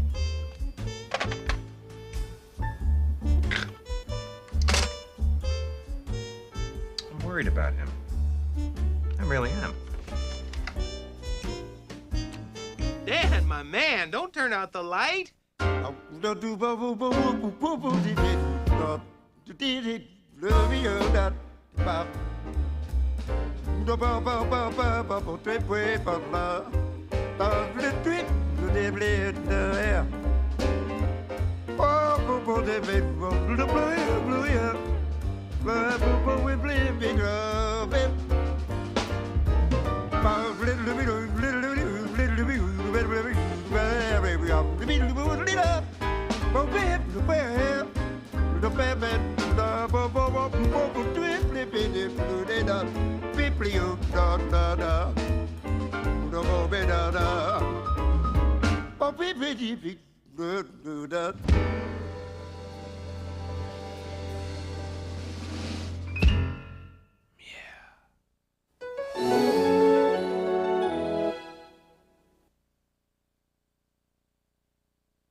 My analyst told me that I was right out of my head, the way he described it. He said it'd be better dead than live. I didn't listen to his jive. I knew all along that the cat was all wrong, and I knew that he thought what I was crazy, but I'm not. Oh no, oh no, oh no. My analyst told me that I was right out of my head. Said I need treatment, but I'm not that easily led. He said I was the type that was most inclined, went out of his sight to be out of my mind. And they thought I was nuts. Nuts? No more ifs or ands or buts. Oh no, oh no, oh no. My analyst told me that I was right out of my head. And I said, dear doctor, I think that it's you instead, 'cause I have got a thing unique and new. It proves that I'll have the last laugh on you, 'cause instead of one head, I've got two.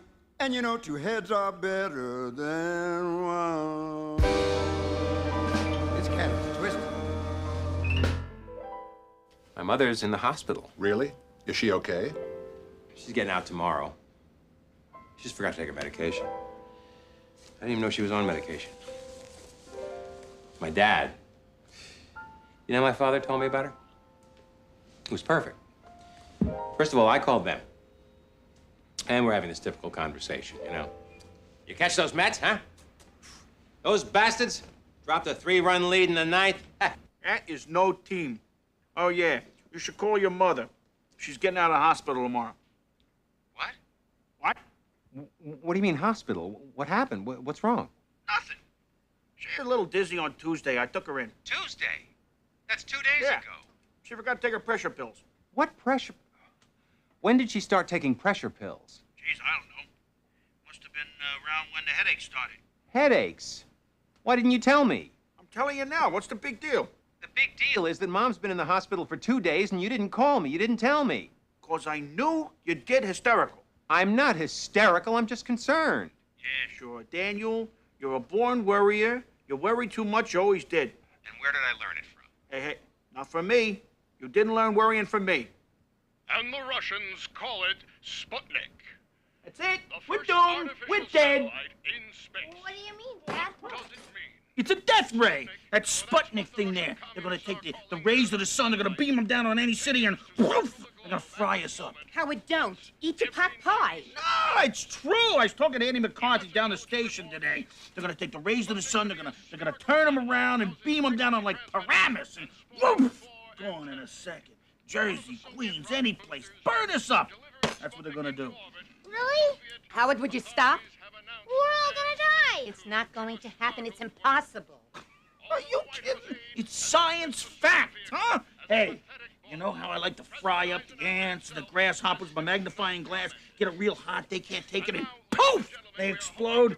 That's how it works. Only this time, we are going to be like the ants. Pow! I don't want to burn up. See? See what you're doing with your concocted death ray? Jesus, Lorraine, you're raising sissies here. Dan, come here. Come on, will you stop it? Look, don't be afraid, cat. If there's a fire here, I can put it out, huh? Poof! Huh? You know, you worry too much. Don't worry. Don't worry. Those are the words of doom. Don't worry. Last time he said don't worry, it was my grandmother who was in the hospital. I was up at Syracuse in school. And I said, I'll come right down. He says, it's nothing. Don't worry. The weekend's fine. So I call on the weekend to get directions. He's giving them to me. And I say, wait a second. This isn't North Shore Hospital. The hospital move? Hospital didn't move. He's giving me directions to the Stieglitz funeral home. Nothing to worry about. Yeah, because she's dead. Why do you think he'd keep things from you like that? Why does he do anything? Do you think he was trying to protect you? My father? No. He wasn't protective. It's my mother who was the protective one. She was like a Secret Service agent. Anytime independents tried to attack me, she'd wrestle it to the ground. No getting overheated, then drinking ice-cold drinks. You'll get cramps and die. Check. No 2 on a bike. You won't be able to see where you're going. You'll crash into something and die. Check. Don't leave mayonnaise out in the sun. You'll get food poisoning and die. Check. And beware of canned food that's dented. Why? Botulism. And you'll die. Now, have a good time. Botulism? Huh. Yeah, she used to hold the cans under water to check for air bubbles. Didn't everybody? And now she's in the hospital. Thank God it's nothing. But is it ever really nothing? This is just the beginning, isn't it? Of what? I don't know. She looked okay, though. So you went out and visited? I can't believe you lied to the kids. I didn't lie to them. Just didn't think they had to go to the hospital. Why not? Well, I think they're too young to know that hospital smell. Well, maybe they want to visit their grandmother, you know? It's part of life. Yeah, well, so is rickets.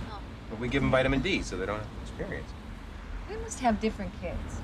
The last time I looked, my kids were fairly functioning human beings. Yours are Sleeping Beauty and wee willy winky. So what are you saying? That I'm overprotective? Huh? A little, No, yeah. no, I'm not overprotective. I'm protective. There's a difference. Did your dad say when Mom's getting out? So now I'm screwing up the kids. No, you're... That's great. Great. That's not what I said. Well, that's what you meant. Dan, if I thought you were screwing up the kids, believe me, I'd say you're screwing up the kids. You're not, I don't think you're screwing up the kids, okay? I'm just a little tense, that's all. Me too. It'll be okay. But I'm still thinking, so now I'm screwing up the kids. Great. The book is called My Father, My Enemy, written by my guests, Annie and Brian Carver.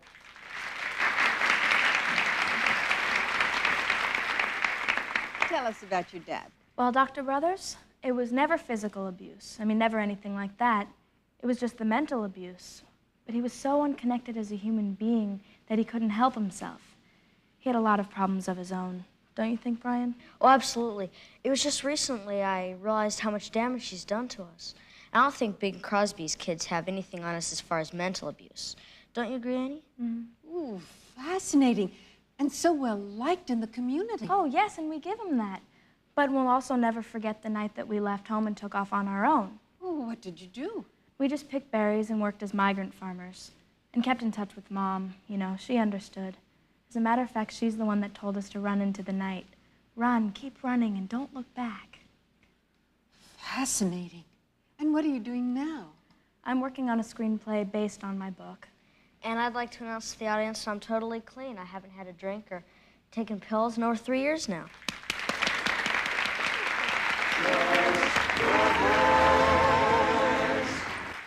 So how was your mother when you saw her?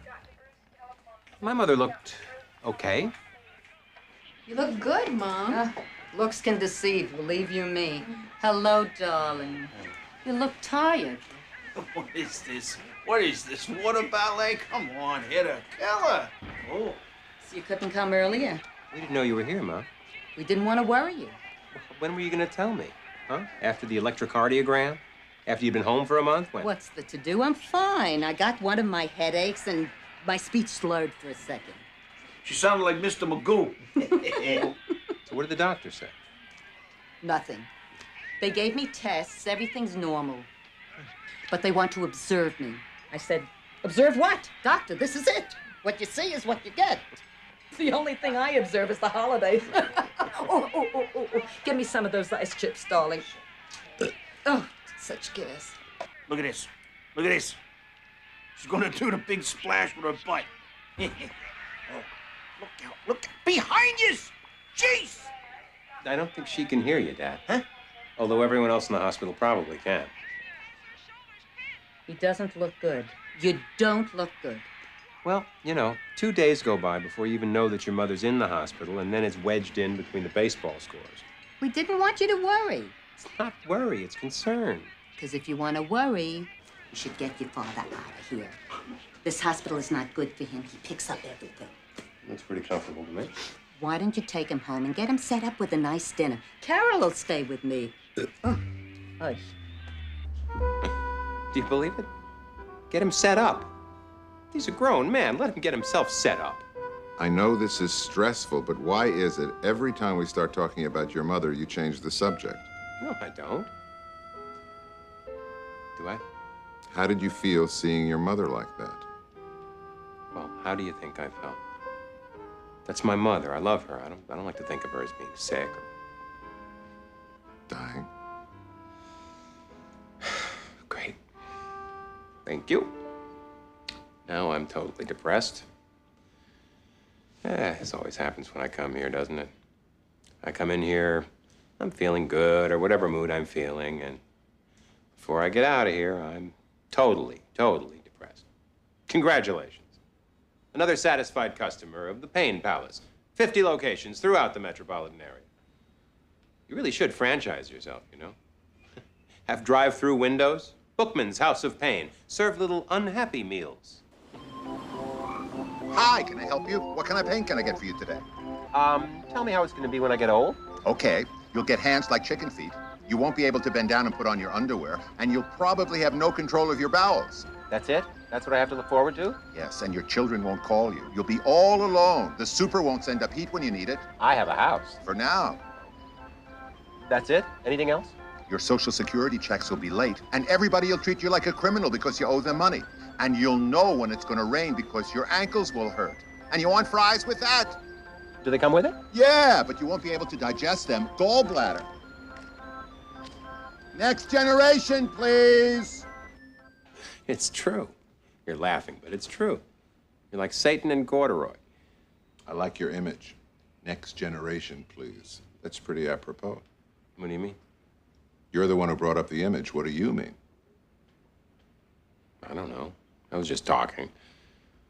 Maybe, like, you know how it is at a family dinner where they have the grown-ups table, and then way down at the end, like a mile or so away, they have the children's table.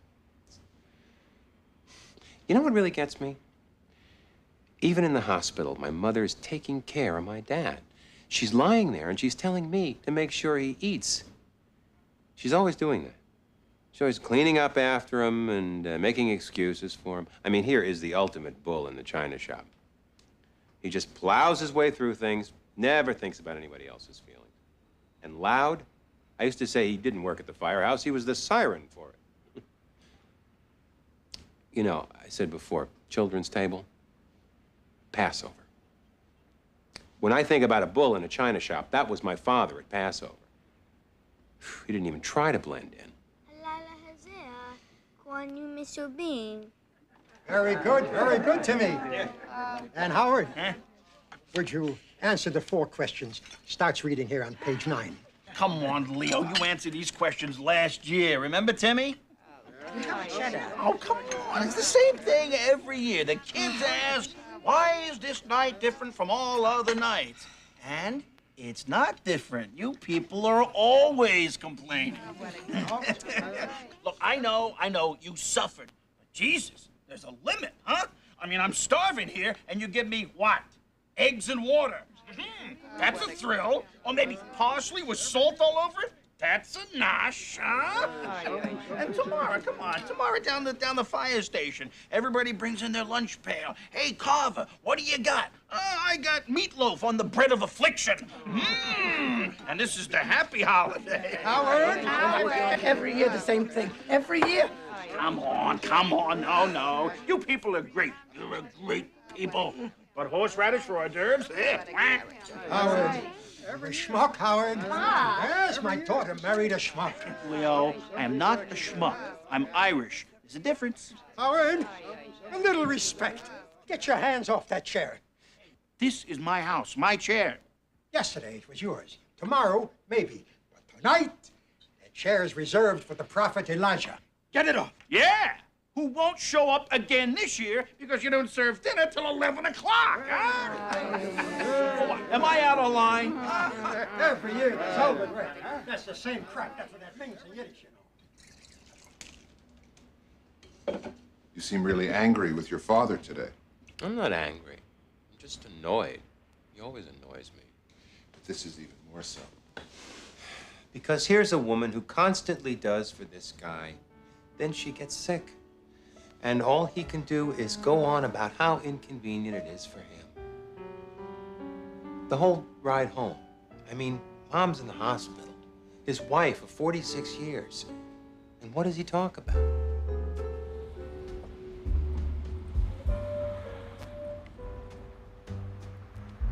What's this, Thursday night? Yeah, it's Thursday night, Dad. What? Nothing. Mother and I, we usually have Italian. Are you hungry? You want to stop off? It's late. We'll get it to take out. Nah. Eat too late, get bad dreams. Your dreams, Dad? Nope, never have. Yeah, I'll just have a cup of soup when I get home. If I could find it. Just look in the cupboard, Dad. It's not that hard. Your mother, she got her own system. Lucky I can find my socks.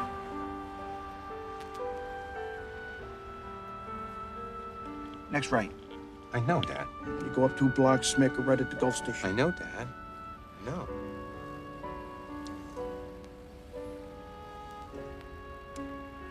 let me drive. Excuse me? He let me drive. He never let me drive. Oh, God, that's sad. I feel so sad. I mean, the man never let me drive. He loved being behind the wheel. I mean, this is a guy who drove hook and ladders through New York. You let me drive. He never let you drive before? No.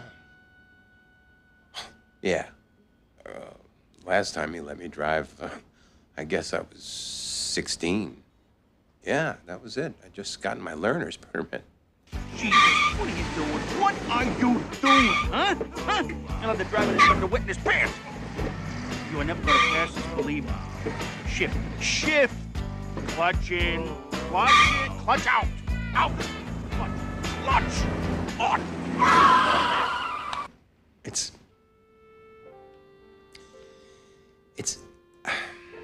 It's a sign.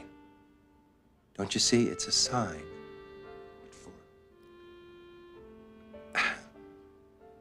Well, look at it.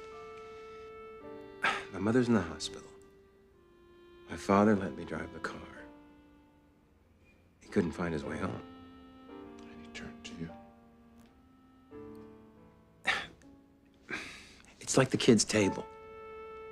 You know, moving up.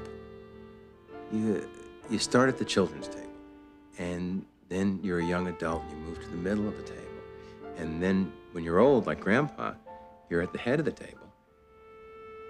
And then you move from the head of the table to Riverside Cemetery. And that's what's gonna happen. I can see it. This is the beginning. We're all moving up one. We're all gonna move up one. I don't like that feeling. Me and Timmy, every time I see my little brother Timmy's face, I notice another wrinkle. He looks at the back of my head, I look at his face. And it's not my little brother's face anymore. It's an old face.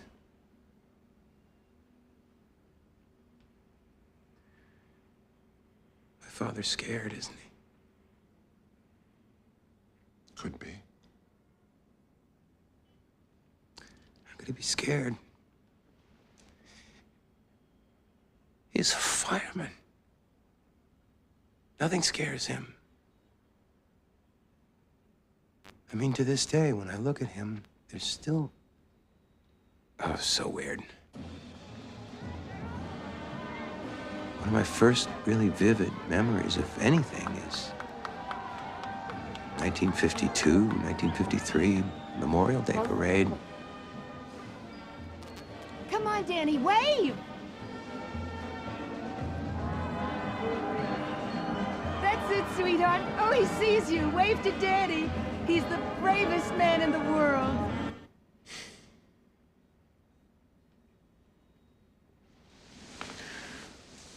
He was funny, you know?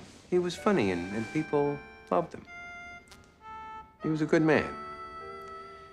If my grandmother needed something, he'd drive out there and get it for her, no matter what time of day.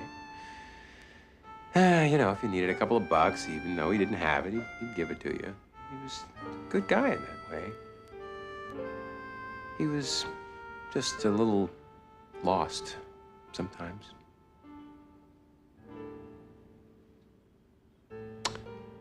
It's funny. Ever since I was a little kid, I've wanted him to let me drive the car. And now that he has, I wish he never did.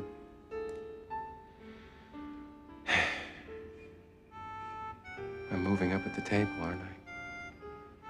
And this is the beginning of it. My mother's sick in the hospital, and my dad, you know, is scared.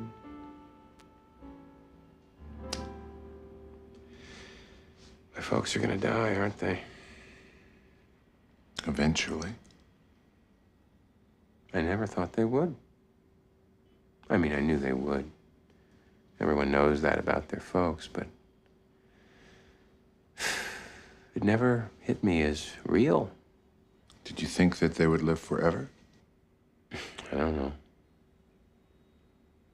I guess I kind of saw them getting shorter, smaller, tinier every year. Or maybe I just put them on the mantelpiece, you know?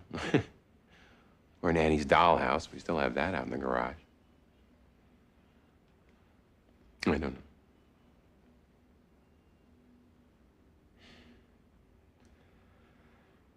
What do I do now? Well, they're still both alive. And if he's scared, he might want to talk to someone. My father see a therapist? No, not someone a therapist. Maybe someone a son.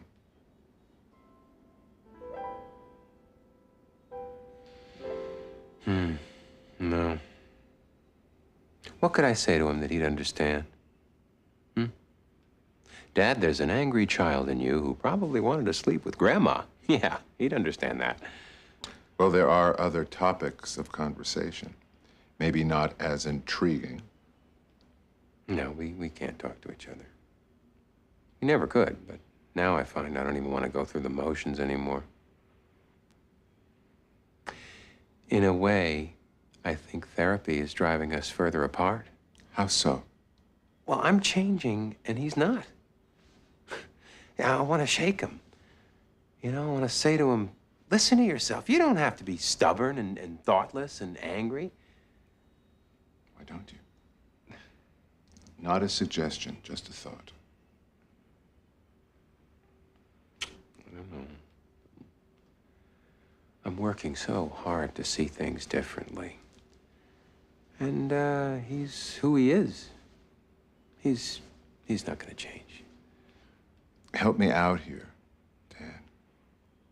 What's bothering you? Is it that you want your father to change and he won't? Or that you want him to stay still and he's changing before your eyes?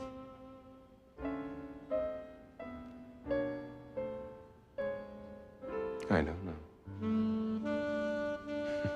Both.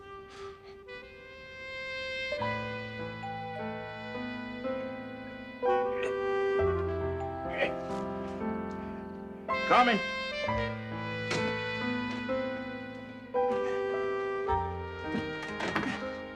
Hey. What are you doing here? Just visiting Mom. Huh. You visit your mother? Yes. Because she's coming home from the hospital tomorrow. It's about time, you know. I'm running out of dishes here and drinking out of measuring cups. Hey, you want some soup? I'm making some soup. No kidding. You actually managed to find some on your own. Nah. I went out for new. Yeah. Hey, you know that market? Little market? Mm-hmm. Your mother ain't got it so bad. It's open all night. 24 hours. She can buy stuff anytime she wants. And you got there? Beats me. Yellow with stuff. Right? Hey, it's chicken, extra chunky. Eat it with a fork. If I could find a fork.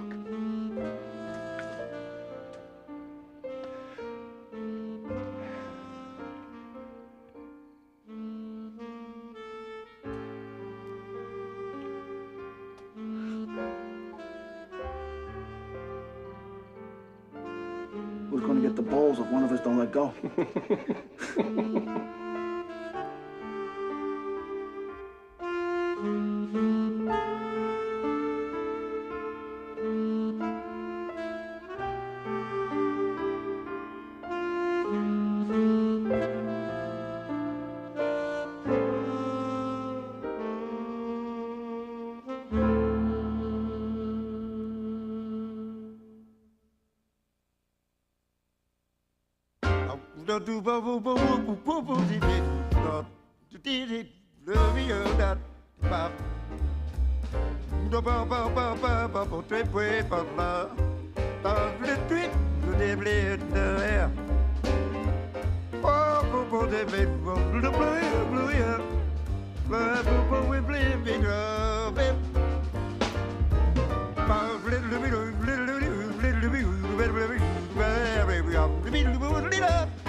I've been thinking.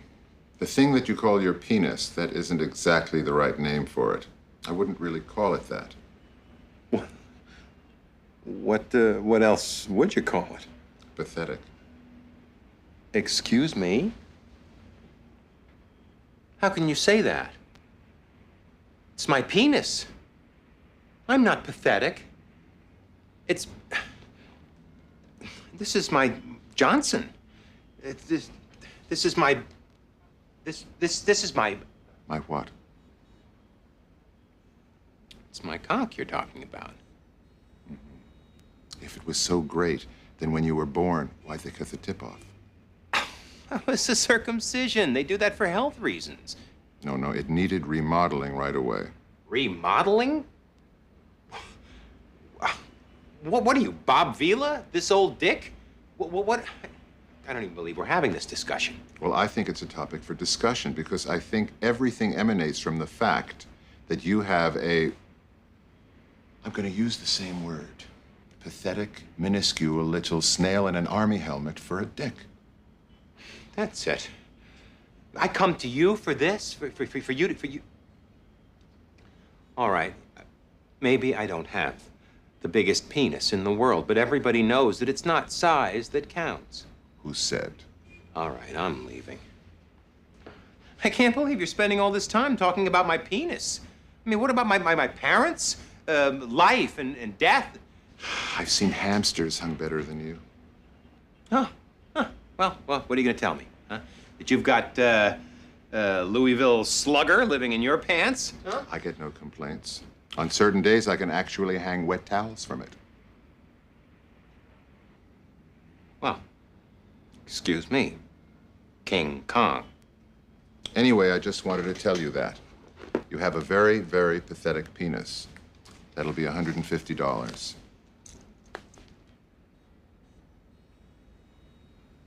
Dan, sorry I'm running a little late. No, it's okay.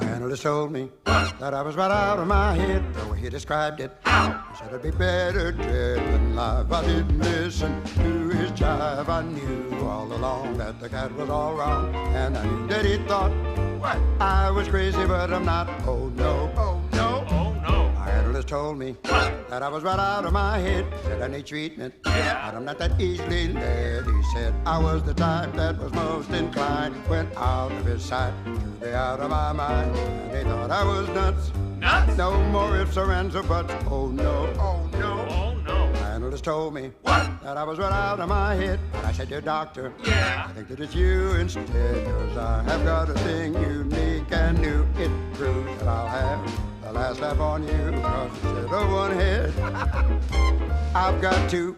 And you know, two heads are better than one. This cat is twisted.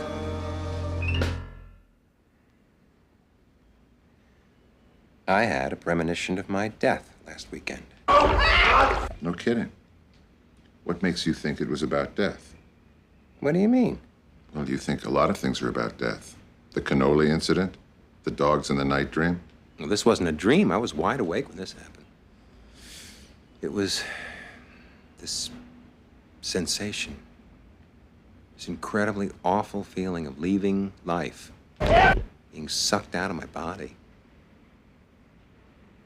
Does it sound crazy? No. Personally, I love this kind of stuff. So what do you think set the anxiety attack off? It wasn't an anxiety attack. It was a premonition of doom. Sorry. You don't take this seriously? Of course I do. My sister's poetry I don't take seriously. So did something special happen last weekend other than the premonition? Well, it was my birthday on Sunday. No, don't, please. Believe me, I thought about that. This was nothing to do with my birthday. I mean, it is possible for me to say this wasn't about birthdays and have it actually not be about birthdays, isn't it? I could be right. Possible. But not likely. Dan, there's no right or wrong. If you had strong feelings that whatever you had is not about your birthday, probably it's not about your birthday. Because I'm used to hating birthdays and being miserable and depressed, but this was something else. This was not like anything I've ever experienced before. Couldn't breathe. What do you think it was about? Fear of being trapped in a car wash. And what do you think the car wash stood for? It stood for a car wash. It was a real car wash.